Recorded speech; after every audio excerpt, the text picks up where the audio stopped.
ಸಮನ್ವಯ ಸಮಿತಿ ಕನ್ನಡವೇ ಸತ್ಯ ಪ್ರತಿಷ್ಠಾನ ಗದ್ಯ ಬರೆಹದ ಮಿಂಚುಗೊಂಚಲು ಯೂಟ್ಯೂಬ್ ಪ್ರಸಾರ ಮಾಲೆ ಲೇಖನ ವಾಚನ ಅಭಿಯಾನ ಕಥಾಸಂಕಲನ ಒಲವೆಂಬ ಸುಂದರ ಒಗಟು ಲೇಖಕಿ ಶ್ರೀಮತಿ ಗಿರಿಜಾರಾಜ್ ಎಲ್ ಕಥೆ ಆವಂತಿಕಾದೇವಿ ಧ್ವನಿ ಪ್ರಸ್ತುತಿ ಗುರುಪ್ರಸಾದ್ ಹಾಲ್ಕುರಿಕೆ ವಿಡಿಯೋ ಸಂಸ್ಕರಣ ಗುರುಪ್ರಸಾದ್ ಹಾಲ್ಕುರಿಕೆ ಸಣ್ಣ ಕಥೆಗಳು ಸಾಹಿತ್ಯ ಪ್ರಕಾರದಲ್ಲಿ ಒಂದು ಅತ್ಯಂತ ಪರಿಣಾಮಕಾರಿ ಹಾಗೂ ಜನಪ್ರಿಯ ಸಾಹಿತ್ಯ ಪ್ರಕಾರ. ಸಣ್ಣ ಕಥೆಗಳ ಚೌಕಟ್ಟಿನಲ್ಲಿ ಒಂದು ಕಾದಂಬರಿಗಾಗುವಷ್ಟು ವಸ್ತುವಿರಬಹುದು ಅಥವಾ ಒಂದು ಘಟನೆಯಷ್ಟೇ ಆಗಿರಬಹುದು. ವಿಸ್ತಾರವಾದ ಕಥೆಯನ್ನು ಅಥವಾ ಮನಕ್ಕೆ ತಟ್ಟಿರುವ ಒಂದು ಘಟನೆಯನ್ನು ಕೆಲವೇ ಪುಟಗಳಿಗೆ ಕೆಲವೇ ಶಬ್ದಗಳಿಗೆ ಸೀಮಿತವಾಗಿರಿಸಿ ಹೇಳುವ ಕಲೆ ಸಾಧಿಸಿಕೊಂಡವರು ಸಣ್ಣ ಕಥಾ ಸಾಹಿತ್ಯ ಕ್ಷೇತ್ರದಲ್ಲಿ ಗಟ್ಟಿಯಾಗಿ ನೆಲೆಯೂರುತ್ತಾರೆ. ವಸ್ತುವಿನಲ್ಲಿ ಸ್ವಂತಿಕೆ ಇರಬೇಕಾದದ್ದು ಅತಿ ಮುಖ್ಯ. ಬರೆಯುವ ಶೈಲಿ ಒಬ್ಬೊಬ್ಬರದ್ದು ಒಂದೊಂದು ರೀತಿ, ಉಪಯೋಗಿಸುವ ಭಾಷೆ ಒಬ್ಬರಿಗಿಂತ ಇನ್ನೊಬ್ಬರದ್ದು ಭಿನ್ನ. ಆ ಭಿನ್ನತೆಯಿಂದಲೇ ಒಬ್ಬ ಕಥೆಗಾರಳನ್ನು ಇದು ಇವನದ್ದೇ ಅಥವಾ ಇದು ಇವಳದ್ದೇ ಕಥೆ ಎಂದು ಗುರುತಿಸುವುದು ಸಾಧ್ಯ. ಒಬ್ಬರಂತೆ ಇನ್ನೊಬ್ಬರು ಬರೆಯುವುದು ಸಾಧ್ಯವಿಲ್ಲ. ಈ ವೈವಿಧ್ಯತೆಯಿಂದಲೇ ಸಣ್ಣ ಕಥಾ ಜಗತ್ತು ಇಂದು ಶ್ರೀಮಂತವಾಗಿದೆ. ಶ್ರೀಮತಿ ಗಿರಿಜಾರಾಜ್ ಅವರು ಈಗಾಗಲೇ 10 ಪುಸ್ತಕಗಳನ್ನು ಪ್ರಕಟಿಸಿದ್ದಾರೆ. ಇದರಲ್ಲಿ ಹೆಚ್ಚಿನವು ಕವನ ಸಂಕಲನಗಳು, 1 ನಗೆ ಲೇಖನಗಳ ಸಂಗ್ರಹ ಮತ್ತು 2 ಕಥಾ ಸಂಕಲನಗಳು.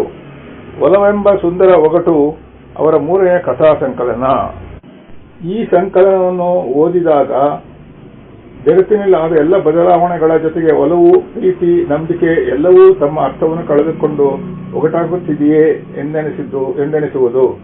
ಇಂದಿನ ಸಮಾಜದಲ್ಲಿ ಪ್ರೀತಿ ಪ್ರೇಮಕ್ಕೆ 2 ಹೃದಯಗಳನ್ನು ಒಟ್ಟುಗೂಡಿಸುವ ಬಂಧನಕ್ಕೆ ಕ್ಷಣಕಾಲದ ಆಯಸ್ಸು ಇರುವುದನ್ನು ನೋಡುವಾಗ ಬೇಸರವಾದರೂ ಹೌದು, ಒಲವು ಒಂದು ಒಗಟು, ಅದನ್ನು ಒಗಟಾಗಿಸಿದವರು ನಾವೇ ಎಂದು ಒಪ್ಪಿಕೊಳ್ಳುತ್ತಾ ಇಲ್ಲಿಯ ಕಥೆಗಳನ್ನು ಓದಬೇಕು. ಒಟ್ಟಿನಲ್ಲಿ ಈ ಸಂಕಲನದಲ್ಲಿ ವಿಭಿನ್ನ ರೀತಿಯ ಕಥೆಗಳಿವೆ. ಕೆಲವು ಮನಸ್ಸಿಗೆ ಹೆಚ್ಚಿನ ಲಗ್ಗೆ ಹಾಕದಿದ್ದರೂ ಓದಿಸಿಕೊಂಡು ಹೋಗುತ್ತವೆ. ಆವಂತಿಕಾದೇವಿ ಕಥೆಯಲ್ಲಿ ಕಥಾನಾಯಕಿಯ ಧೈರ್ಯ, ಸ್ಥೈರ್ಯ ಹಾಗೂ ಯಾರೂ ಮಾಡಲಾಗದ ಸಂಕಲ್ಪಿತ ಕಾರ್ಯದಿಂದಾಗಿ ಅವರ ಮುಖದಲ್ಲಿ ಒಂದು ತೇಜಸ್ಸು ಕಾಣಬಹುದು. ಹಲವು ಬಾರಿ ಅವರು ತಮ್ಮ ಧೀರ ಕಾರ್ಯಗಳ ಜೊತೆಗೆ ಗಂಡಾಂತರ ಅಪಾಯಗಳನ್ನು ಎದುರಿಸಲೇ ಬಂದಿದ್ದಾರೆ. ಮುಂದಿನ ತನ್ನ ಜೀವನದ ದುರ್ಭರತೆಯನ್ನು ನೆನೆಸಿಕೊಂಡರೂ ಕೂಡ ತಮ್ಮ ಪತಿಯ ನಾಂಬೆ ಬದುಕನ್ನು ವಾಹಿನಿಗೆ ಆವಂತಿಕಾದೇವಿ ರಹಸ್ಯವಾಗಿ ದೂರವಾಣಿಯ ಮುಖಾಂತರ ತನ್ನ ಗಂಡನ ಜಾತಕವನ್ನೆಲ್ಲ ಬಿಚ್ಚಿಡುತ್ತೇನೆ ಎಂದು ಹೇಳಿದಾಗ ಆ ವಾಹಿನಿಯವರು ನಿರೀಹಿರಿದ್ದು ನಿಜ. ಈಗಾಗಲೇ ಹಲವಾರು ಸಲ ಗೋಪಿನಂದನನ ಬೆನ್ನು ಹತ್ತಿದ್ದರೂ ಆ ವಾಹಿನಿಗೆ ಸಾಕ್ಷಿ ಪುರಾವೆಗಳೇನೂ ಸಿಗದೆ ಸುಮ್ಮನಿರಬೇಕಾಗಿತ್ತು. ಜತನದಿಂದ ತನ್ನ ಗೋಪಿಗಳನ್ನು ಮೈಯೆಲ್ಲಾ ಕಣ್ಣಾಗಿ ಕಾಪಾಡಿಕೊಳ್ಳುವುದನ್ನು ಸಿದ್ಧಹಸ್ತನಾದ ಮಂತ್ರಿ ತನ್ನ ಮನೆಯವರಿಂದಲ್ಲದೆ ಬೇರಾವ ರೀತಿಯಲ್ಲೂ ಬಯಲಿಗೆ ಬರಲು ಸಾಧ್ಯವಿರುತ್ತಿರಲಿಲ್ಲ. ಅವನು ಜನಸೇವೆ ಪ್ರಹಸನದ ಮೇಲ್ನೋಟದ ಜವನಿಕೆಯ ಮರೆಯಲ್ಲಿ ಕೋಟ್ಯಾಂತರ ರೂಪಾಯಿಗಳನ್ನು ದೋಚಿದ್ದ. ಅಭಿವೃದ್ಧಿ ಯೋಜನೆಗಳನ್ನು ಹೆಚ್ಚು ಹುಟ್ಟುಹಾಕಿದಷ್ಟು ನಂಬುವುದು ಸುಲಭವಾಗಿತ್ತು. ಆವಂತಿಕಾದೇವಿಗೆ ಗಂಡನ ಕಾಮುಕತನದ ಗುಣವೂ ಪರಿಚಯವಾಗಿತ್ತು. ಕೊನೆಗೊಂದು ದಿನ ಆತ್ಮಸಾಕ್ಷಿಯನ್ನು ನಿರಂತರವಾಗಿ ಚುಚ್ಚತೊಡಗಿದ ಅಂತರಾತ್ಮನ ದನಿಗೆ ಓಗೊಟ್ಟು ಎಲ್ಲವನ್ನೂ ಸತ್ಯಶೋಧನಾ ದೂರದರ್ಶನ ವಾಹಿನಿಗೆ ಹೆಚ್ಚಿ ವಿವರಿಸಿದಳು. ಅದರ ಪರಿಣಾಮವಾಗಿ ಅವಳು ಅನೇಕ ಕಷ್ಟ ಕಾರ್ಪಣ್ಯಗಳನ್ನು ಅನುಭವಿಸಿ ಕೊನೆಗೆ ತನ್ನ ಸಾವಿನ ಮನೆಯನ್ನು ಬಾಗಿಲನ್ನು ತಟ್ಟಿ ಕೊನೆಗೆ ಬದುಕಿ ಬಂದಳು. ಒಲವೆಂಬ ಸುಂದರ ಒಗಟು ಕಥಾ ಸಂಕಲನ ಓದಿದ ನಂತರ ನಮಗನಿಸುವುದೇನೆಂದರೆ, ಈ ಪರಿಸ್ಥಿತಿಯಲ್ಲಿ ಎಲ್ಲರೂ ತಮ್ಮ ಮನೆಯಲ್ಲಿ ಒಬ್ಬರಿಗೊಬ್ಬರು ನೆರವಾಗುತ್ತಾ ಬದುಕಲೇಬೇಕಾಗಿರುವ ಈ ಅನಿವಾರ್ಯತೆಯಲ್ಲಿಯಾದರೂ ಪ್ರೀತಿ, ಪ್ರೇಮ, ಒಲವು ಮತ್ತು ಸಹಜೀವನದ ನಿಜವಾದ ಅರ್ಥ ತಿಳಿದುಕೊಂಡು ಕೈಗೊಂಡ ಸಂಬಂಧಗಳು ಸಿಹಿಯಾಗಿ ಪರಿವರ್ತಿತವಾಗಿ ಎಲ್ಲರೂ ಸಂತೋಷದಿಂದ ಬಾಳುವಂತಾಗಲಿ ಎಂದು ಹಾರೈಸೋಣ. ಜೂನ್ 2020ರಂದು ಪ್ರಕಟಿತಗೊಂಡಿದ್ದ ಶ್ರೀಮತಿ ಎಲ್ ಗಿರಿಜಾರಾಜ್ ಅವರ 31 ಕಥೆಗಳಿಂದ ಕೂಡಿದ ಒಲವೆಂಬ ಸುಂದರ ಒಗಟು ಕಥಾ ಸಂಕಲನದಿಂದ ನಾನು, ಅಂದರೆ ಗುರುಪ್ರಸಾದ್ ಹಾಲ್ಕುರಿಕೆ, ನಿಮ್ಮ ಮುಂದೆ ಪ್ರಸ್ತುತಪಡಿಸುತ್ತಿರುವ ಕಥೆ ಆವಂತಿಕಾದೇವಿ. ಆವಂತಿಕಾದೇವಿ ಈಗ ಸುರಕ್ಷಿತವಾಗಿ ಅಂಡಮಾನ್ಗೆ ಹೊರಡುವ ವಿಮಾನದಲ್ಲಿ ಕುಳಿತಿದ್ದರೂ ಆತಂಕ ಮುಖದಲ್ಲಿ ಮನೆ ಮಾಡಿತ್ತು. ನಾನು ಮಾಡಿದ್ದು ಸರಿಯೇ ಎಂಬ ಜಿಜ್ಞಾಸೆ ಮತ್ತೆ ಮನಸ್ಸನ್ನು ಎಡೆಬಿಡದೆ ಕಾಡುತ್ತಿತ್ತು. ಸರಿ ಎಂದು ಅಂತರಾತ್ಮ ಸಮರ್ಥಿಸಿಕೊಳ್ಳುತ್ತಿತ್ತು. ಗಗನಸಖಿ ತನ್ನ ಕೋಮಲ ದನಿಯನ್ನು ಹೊರಹೊಮ್ಮಿಸುತ್ತಾ ಸೀಟ್ ಬೆಲ್ಟುಗಳನ್ನು ತಮ್ಮ ಸೊಂಟಕ್ಕೆ ಬಿಗಿದುಕೊಳ್ಳಬೇಕೆಂದು ಪ್ರಯಾಣಿಕರಿಗೆ ಸೂಚನೆಗಳನ್ನು ನೀಡುತ್ತಿದ್ದಾಗ ಆವಂತಿಕಾದೇವಿ ತಮ್ಮ ಚಿಂತೆಯ ಲಹರಿಯಿಂದ ಹೊರಬಂದಳು. ವಿಮಾನ ಪ್ರಯಾಣ ಅವಳಿಗೆ ಹೊಸದೇನೂ ಅಲ್ಲ. ಪ್ರಭಾವಿ ಮಂತ್ರಿಯ ಪತ್ನಿಯಾಗಿದ್ದ ಅವಳು 3-4 ಬಾರಿ ಗಂಡನೊಡನೆ ಹೊರದೇಶಗಳಲ್ಲಿ ಸುತ್ತಿ ಬಂದಿದ್ದಳು. ಯೋಚನೆಯಲ್ಲಿ ತನ್ಮಯಳಾಗಿದ್ದಾಗಲೇ ಅವಳಿಗೇ ಅರಿವಿಲ್ಲದಂತೆ ಕಣ್ಣುಗಳಿಂದ ಕಂಬನಿ ಹರಿದು ಗಲ್ಲಗಳ ಮೇಲೆ ನಿಂತಿತ್ತು. ಬೆಲ್ಟನ್ನು ತನ್ನ ಸೊಂಟಕ್ಕೆ ಬೀಗಿಕೊಳ್ಳುತ್ತಿದ್ದಂತೆ ಚಂದದ ಗಗನ ಸಖಿಯೊಬ್ಬಳು ಇವಳ ಬಳಿಗೆ ಬಂದು, any problem madam, may I help you ಎಂದಳು. ಹೆಚ್ಚು ಕಡಿಮೆ ತಮ್ಮ ಹೆಣ್ಣು ಮಗಳ ವಯಸ್ಸಿನವಳಂತೆ ಕಾಣುತ್ತಿದ್ದ ಅವಳನ್ನು ನೋಡಿ ಮಮತೆಯಿಂದ, no dear, I am all right ಎಂದು ಮುಗುಳ ನಕ್ಕಳು. ಅವಳ ನಗೆಗೆ ಹಾರ್ದಿಕವಾಗಿ ಪ್ರತಿನಗೆ ಸೂಸಿ ಲಘು ಬಗೆಯಿಂದ ಮುಂದಕ್ಕೆ ಹೋಗಿದ್ದಳು. ನೋಡುತ್ತಿದ್ದಂತೆಯೇ ಮೊದಲು ನೆಲದ ಮೇಲೆ ನಿಧಾನವಾಗಿ ಚಲಿಸಲಾರಂಭಿಸಿ ಆ ಲೋಹದ ಹಕ್ಕಿ ಗರಿಬಿಚ್ಚಿ ಕಡಚಿಕ್ಕೋ ಶಬ್ದ ಮಾಡುತ್ತಾ ಗಗನಕ್ಕೆ ಚಿಮ್ಮಿತು. ಸನ್ಮಾನ್ಯ ಗೃಹ ಸಚಿವ ಗಿರಿಮನೆ ಗೋಪಿನಂದನ್ ಅವರ ಪತ್ನಿ ಆವಂತಿಕಾದೇವಿ ತನ್ನ ಗಂಡನ ಎಲ್ಲ ನೀತಿ ಬಾಹಿರ ಚಟುವಟಿಕೆಗಳನ್ನು ಸತ್ಯಶೋಧನಾ ದೂರದರ್ಶನ ವಾಹಿನಿಗೆ ನೀಡಿದ್ದ ಸಂದರ್ಶನದಲ್ಲಿ ಬೀಸಾಗಿ ಸತ್ಯವನ್ನು ಪದರವಾಗಿ ಬೆಚ್ಚಿಟ್ಟಿದ್ದಳು. ಪತಿಯನ್ನು ಇಡೀ ಜಗತ್ತಿನ ಮುಂದೆ ಬೆತ್ತಲಾಗಿ ನಿಲ್ಲಿಸಿದ್ದಳು. ತನ್ನೆದೆಯನ್ನು ದಹಿಸುತ್ತಿದ್ದ ಕೆಂಡದಷ್ಟೇ ತೀಕ್ಷ್ಣವಾದ ಸತ್ಯವನ್ನೆಲ್ಲ ಅನಾವರಣ ಮಾಡಿದ ಮೇಲೆ ಅಲ್ಲವೇ ಅವಳು ನಿರಾಳವಾಗಿದ್ದು. ಸುಮಾರು 47-48 ಹರೆಯದ ಆವಂತಿಕ ನಿರಂತರವಾಗಿ ಒಂದು ನಸುನಗು ಸದಾ ಆ ಪ್ರೌಢ ಮುಖದಲ್ಲಿ ಲಾಸ್ಯವಾಡುತ್ತಿರುವಂತೆ ಭಾಸವಾಗುತ್ತಿತ್ತು. ನೀಳ ಕಾಯಕ್ಕೆ ಒಪ್ಪುವ ಆಕಾಶ ನೀಲಿ ಹೂಗಳಿದ್ದ ಬಿಳಿ ಬಣ್ಣ ಹಿನ್ನೆಲೆಯಾಗಿದ್ದ ಕಾಟನ್ ಸೀರೆಯಲ್ಲಿ ಅವಳ ಸಹಜ ಸೌಂದರ್ಯ ಪ್ರಶಾಂತವಾಗಿತ್ತು. ಈಗಂತೂ ಎಲ್ಲರೂ ಮಾಡಲಾಗದ ಸಂಕಲ್ಪಿತ ಕಾರ್ಯದಿಂದಾಗಿ ಒಂದು ವಿಶೇಷ ತೇಜಸ್ಸು ತಾನು ಮಾಡಿದ್ದು ಸರಿ ಎಂಬ ಖಂಡಿತವಾದ ಗತ್ತು ಮೇಳೈಸಿ ನೋಡಿದವರು ಗೌರವದಿಂದ ಕೈ ಮುಗಿಯುವ ಅರ್ಹತೆಯನ್ನು ಆಕೆಗೆ ತಂದುಕೊಟ್ಟಿತ್ತು. ಆದರೆ ಇಂತಹ ಧೀರ ಕಾರ್ಯಗಳ ಜೊತೆಗೆ ಗಂಡಾಂತರ ಅಪಾಯಗಳು ಸದಾ ಕಾದಿರುತ್ತವೆ.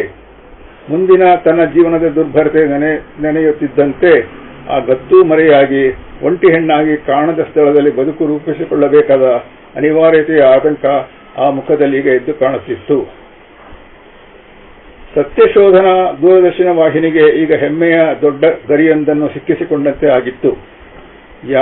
ಯಾವ ಮುಲಾಜಿಗೂ ಬಗ್ಗದೆ ರಾಜಕೀಯ ನಾಯಕರುಗಳ ಗೋಸಂಬೆ ಬದುಕನ್ನು ಬಗೆದು ಒಳಗಿನ ಕಪಟ ಜಾಲ ಭೇದಿಸಿ ಹೊರಕ್ಕೆಳೆದು ಜಾಲಾಡಿ ಅವರ ಸಾಚಾತನವನ್ನು ಇಡೀ ಜಗತ್ತಿಗೆ ಜಗಜ್ಜಾಹೀರು ಮಾಡುವುದರಲ್ಲೇ ತನ್ನ ಸಾರ್ಥಕ್ಯವನ್ನು ಕಂಡುಕೊಂಡಿದ್ದ ಸತ್ಯಶೋಧನಾ ವಾಹಿನಿಗೆ ಅವಂತಿಕಾದೇವಿ ರಹಸ್ಯವಾಗಿ ದೂರವಾಣಿಯ ಮುಖಾಂತರ ತನ್ನ ಗಂಡನ ಜಾತಕವನ್ನೆಲ್ಲ ಬಿಚ್ಚಿಡುತ್ತೇನೆ ಎಂದು ಹೇಳಿದಾಗ ಆ ವಾಹಿನಿ ಹಿರಿ ಹಿಗ್ಗಿದ್ದು ನಿಜ. ಈಗಾಗಲೇ ಹಲವಾರು ಸಲ ಗೋಪಿನಂದನನ ಬೆನ್ನು ಹತ್ತಿದ್ದರೂ ಆ ವಾಹಿನಿಗೆ ಸಾಕ್ಷಿ ಪುರಾವೆಗಳೇನೂ ಸಿಗದೆ ಸುಮ್ಮನಿರಬೇಕಾಗಿತ್ತು. ಜತನದಿಂದ ತನ್ನ ಗೋಪಿಗಳನ್ನು ಮೈಯೆಲ್ಲಾ ಕಣ್ಣಾಗಿ ಕಾಪಾಡಿಕೊಳ್ಳುವುದರಲ್ಲಿ ಸಿದ್ಧಹಸ್ತನಾದ ಮಂತ್ರಿ ತನ್ನ ಮನೆಯವರಿಂದಲ್ಲದೆ ಬೇರಾವ ರೀತಿಯಲ್ಲೂ ಬಯಲಿಗೆ ಬರಲು ಸಾಧ್ಯವಿರುತ್ತಿರಲಿಲ್ಲ.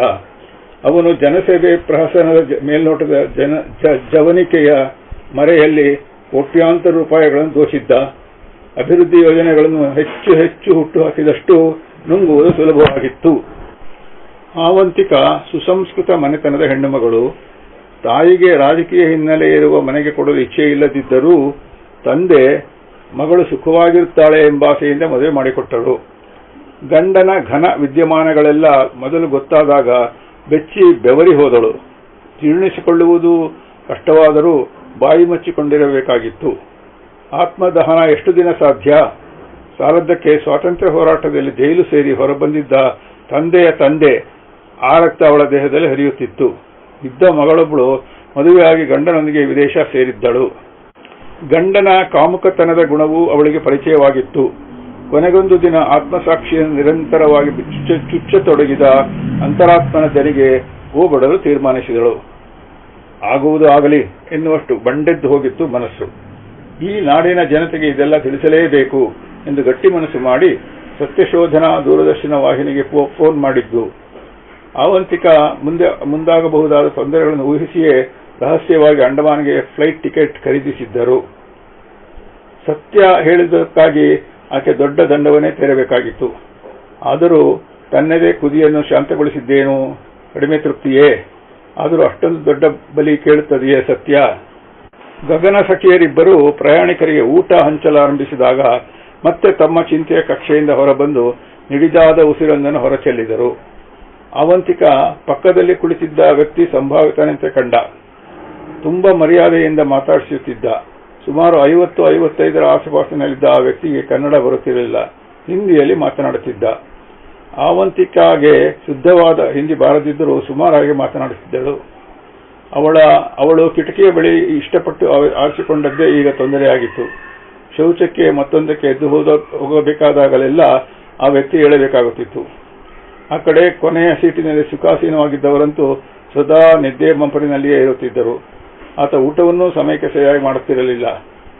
ಆ ಹಿಂದಿಯವ ತನ್ನ ಹೆಸರು ರಘುನಾಥ್ ಎಂದು, ವಾರಣಾಸಿಯಲ್ಲಿ ವಾಸ ಎಂದು, ಅಂಡಮಾನಿಗೆ ಪ್ರವಾಸಿಯಾಗಿ ಬಂದಿರುವನೆಂದು ಹೇಳಿದ. ಅವರಿಬ್ಬರು ಮಾತಾಡಿಕೊಂಡು ಈ ಅಭಿನವ ಕುಂಭಕರ್ಣನನ್ನು ಕಿಟಕಿಯ ಬಳಿ ಮಧ್ಯೆ ಹಾಕಿ ರಘುನಾಥ್ ಅಂಚಿನ ಸೀಟಿನಲ್ಲಿ ಅವಂತಿಕ ಕೂಡುವುದೆಂದು ತೀರ್ಮಾನಿಸಿದರು. ಆಕಸ್ಮಿಕವಾಗಿ ಆತ ಯಾವಾಗಲೂ ಅವರ ಅದೃಷ್ಟಕ್ಕೆ ಕಣ್ಣು ಬಿಟ್ಟಾಗ ಆತನಿಗೆ ಕೋರಿಕೆ ಸಲ್ಲಿಸಿದರು. ಅಲ್ಲಿ ಇನ್ನೂ ಚೆನ್ನಾಗಿ ನಿದ್ದೆ ಮಾಡಬಹುದೆಂದು ಲೆಕ್ಕ ಹಾಕಿ ಆಗಲೆಂದು ತೇಲುಗಣ್ಣಿನಲ್ಲೇ ತಲೆಯಾಡಿಸಿದರೆಂದು ಕಾಣುತ್ತದೆ. ಈ ಸಹಾಯಕ್ಕಾಗಿ ಅವಂತಿಕ ಕೃತಜ್ಞತೆಗಳನ್ನು ರಘುನಾಥನಿಗೆ ಅರ್ಪಿಸಿದಳು. ಅವನು ಅದನ್ನು ಅಷ್ಟೇ ಹಾರ್ದಿಕವಾಗಿ ಮಗಳ ನಗೆಯಿಂದ ಸ್ವೀಕರಿಸಿದ. ತನ್ನ ವಿವರಗಳನ್ನೇನು ಅವನು ಕೆದಕಿ ಕೇಳದಿದ್ದರೂ ಅವಳೇ ಯಜಮಾನರು ಜೊತೆಯಲ್ಲಿ ಬರಬೇಕಾಗಿತ್ತು. ಕೊನೆಯ ಹಂತದಲ್ಲಿ ಜರೂರು ಕೆಲಸ ಬಿದ್ದ ಕಾರಣ ತಾನೊಬ್ಬಳೇ ಬಂದೆ. ಅಂಡಮಾನ್ ನೋಡುವ ಆಸೆಯಿಂದ ಎಂದು ಹೇಳಿದಳು. ಕೆಲ ಸಂದರ್ಭಗಳಲ್ಲಿ ಕೇಳದೆ ಹೋದರೂ ಮನುಷ್ಯ ಅನಾವಶ್ಯಕವಾಗಿ ಮಾತಾಡಿ ತನ್ನ ಆತಂಕದ ಮನಸ್ಸಿಗೆ ತಾನೇ ಕನ್ನಡಿ ಹಿಡಿಯುತ್ತಾನೇನೋ. ಕಿಟಕಿ ಪಕ್ಕದ ಸೀಟು ತಪ್ಪಿ ಹೋಯ್ತಲ್ಲ ಎಂದುಕೊಂಡರೂ ಮೊದಲ ವಿಮಾನ ಪ್ರಯಾಣದಲ್ಲಿ ಆ ರೋಮಾಂಚನವನ್ನೆಲ್ಲ ಅನುಭವಿಸಿಯಾಗಿದ್ದರಿಂದ ಸಮಾಧಾನ ಮಾಡಿಕೊಂಡಳು. ಗೊಂದಲದಲ್ಲಿದ್ದ ಮನಸ್ಸು ನಿರಾಳವಾಗಿ ಸವಿಯ ಸ್ಥಿತಿಯಲ್ಲಿ ಇರಲಿಲ್ಲ. ಸತ್ಯಶೋಧನಾ ವಾಹಿನಿಯ ಕಾರ್ಯಕ್ರಮ ನಿರ್ವಾಹಕರಲ್ಲೊಬ್ಬನಾದ ಧೀರಜ್ ಎಂಬ ಯುವಕ ತನ್ನ ಸಂಬಂಧಿಗಳೊಬ್ಬರು ಅಂಡಮಾನಿನ ರಂಗತ್ ಎಂಬ ಪಟ್ಟಣದಲ್ಲಿ ವಾಸವಾಗಿರುವರು.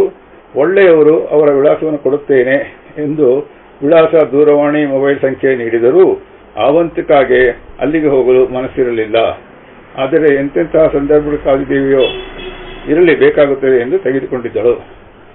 ಅತ್ತ ಅವಂತಿಕಾದೇವಿ ಸತ್ಯ ಹೇಳು ಗಂಡನಿಂದ ದೂರವಾದ ನಂತರ ಇತ್ತ ಆಗಿದ್ದೇನು?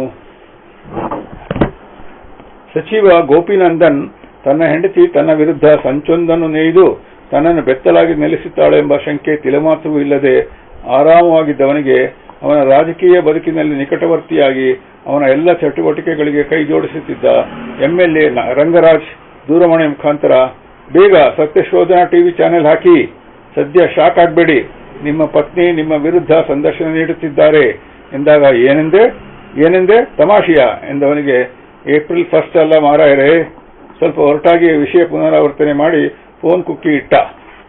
ಆಕ್ರೋಶ, ಅಚ್ಚರಿ, ಆತಂಕ, ಅವಮಾನ, ಮಿಶ್ರ ಭಾವನೆಗಳು ಒಟ್ಟಿಗೆ ಬರತೊಡಗಿದವು. ತಡ ಮಾಡದೆ ಟಿವಿ ಹಾಕಿದರೆ ತನ್ನ ಕಣ್ಣನ್ನು ತಕ್ಷಣ ತಾನೇ ನಂಬಲಿಲ್ಲ. ತನ್ನ ಅಪರಾಧದ ಕೃತ್ಯಗಳನ್ನೆಲ್ಲ ಎಷ್ಟು ಸರಾಗವಾಗಿ ಒದರುತ್ತಿದ್ದಾಳೆ. ಅಬ್ಬಾ, ಎಷ್ಟು ಧೈರ್ಯ ಈ ಹೆಣ್ಣಿಗೆ! ಮುಗಿಯಿತು ನಿನ್ನ ಕತೆ ಎಂದು ಹಲ್ಲಲ್ಲೂ ಕಡಿದ, ಕೈ ಮುಷ್ಟಿ ಮಾಡಿದ. ಅಷ್ಟೊತ್ತಿಗೆ ಒಂದಾದ ಮೇಲೆ ಒಂದರಂತೆ ಫೋನ್ ಕರೆಗಳು ಬರತೊಡಗಿದಾಗ ಕ್ರೋಧದಿಂದ ಸ್ವಿಚ್ ಆಫ್ ಮಾಡಿದವರು ಮಾನ್ಯ ಮಂತ್ರಿಗಳು. ವ್ಯಗ್ರ ಮನಸ್ಸಿನಿಂದ ಹಲ್ಲು ಕಚ್ಚಿ ಕಾರ್ಯಕ್ರಮ ವೀಕ್ಷಿಸುತ್ತಿದ್ದಂತೆ ಅಪಾರ ಸಿಟ್ಟು ಬಂತು. ಅರೆ, ನಾನಿಲ್ಲಿ ಗಲ್ಲಕ್ಕೆ ಕೈಕೊಟ್ಟು ನೋಡುತ್ತಾ ಕುಳಿತರೆ ಅವಳು ನನ್ನಿಂದ ತಪ್ಪಿಸಿಕೊಂಡು ಹೋಗುವುದಿಲ್ಲವೇ ಎಂದು ತಾನು ಇಂಥ ಸಂದರ್ಭಗಳಲ್ಲಿ ತನ್ನನ್ನು ಕಾಪಾಡಿಕೊಳ್ಳಲು ಸಾಕಿ ಬೆಳೆಸಿದ್ದ 4 ದಾಂಡಿಗರನ್ನು ಕರೆದು ಸತ್ಯಶೋಧನಾ ಟಿವಿ ವಾಹಿನಿಯ ಬಳಿ ಹೋಗಿ ಮೊದಲು ಅಮ್ಮ ಅವರನ್ನ ಮನೆಗೆ ಕರೆತನ್ನಿ, ಎಲ್ಲಾ ವ್ಯವಸ್ಥಿತ ಕೊಡಲು ಸಮಯ ಇಲ್ಲ, ಬೇಗ. ಅವರು ಒಬ್ಬರೊಬ್ಬರ ಮುಖ ನೋಡಿಕೊಂಡು ಮರುಮಾತಾಡದೆ ದೌಡಾಯಿಸಿದರು. PA ಕಿಶೋರ್ ನನ್ನ ಕರೆದು ಸತ್ಯಶೋಧನಾ ಟಿವಿಗೆ ಫೋನ್ ಮಾಡಿಕೊಡು, ಬೇಗ ಪ್ರಸಾರವಾಗುತ್ತಿರೋ ಕಾರ್ಯಕ್ರಮ ತಡೆಯಬೇಕು ಎಂದ.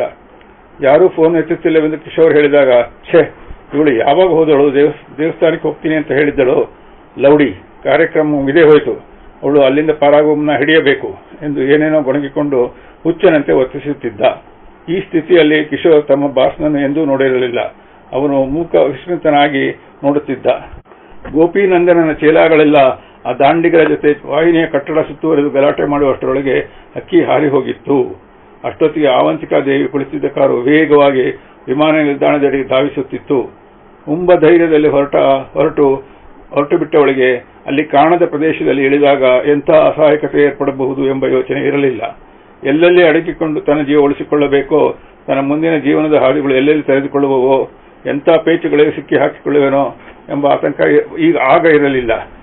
ಮುಂದಿದ್ದದ್ದು ಒಂದೇ ಧ್ಯೇಯ, ಸತ್ಯ ಹೇಳಬೇಕು.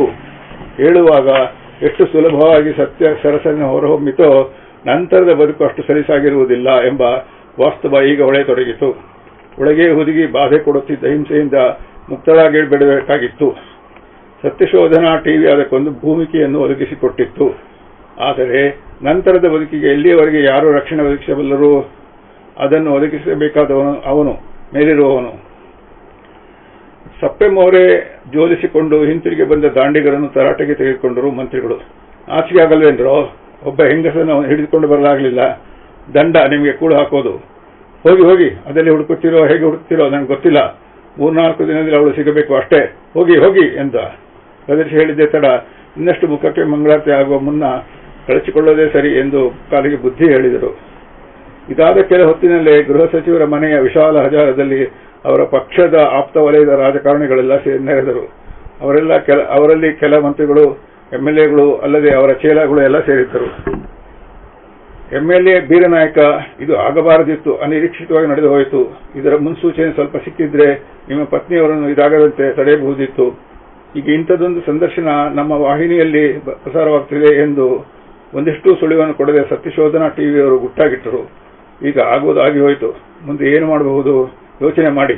ಪಕ್ಷಕ್ಕೆ ಕೆಟ್ಟ ಹೆಸರು ಬರಬಾರದು, ಗೃಹ ಸಚಿವರ ಸ್ಥಾನಕ್ಕೂ ಏನು ತೊಂದರೆ ಆಗಬಾರದು ಎನ್ನುತ್ತಿದ್ದಂತೆ, ಏನ್ರಿ ಹೇಳ್ತಿದ್ದೀರಿ ನೀವು?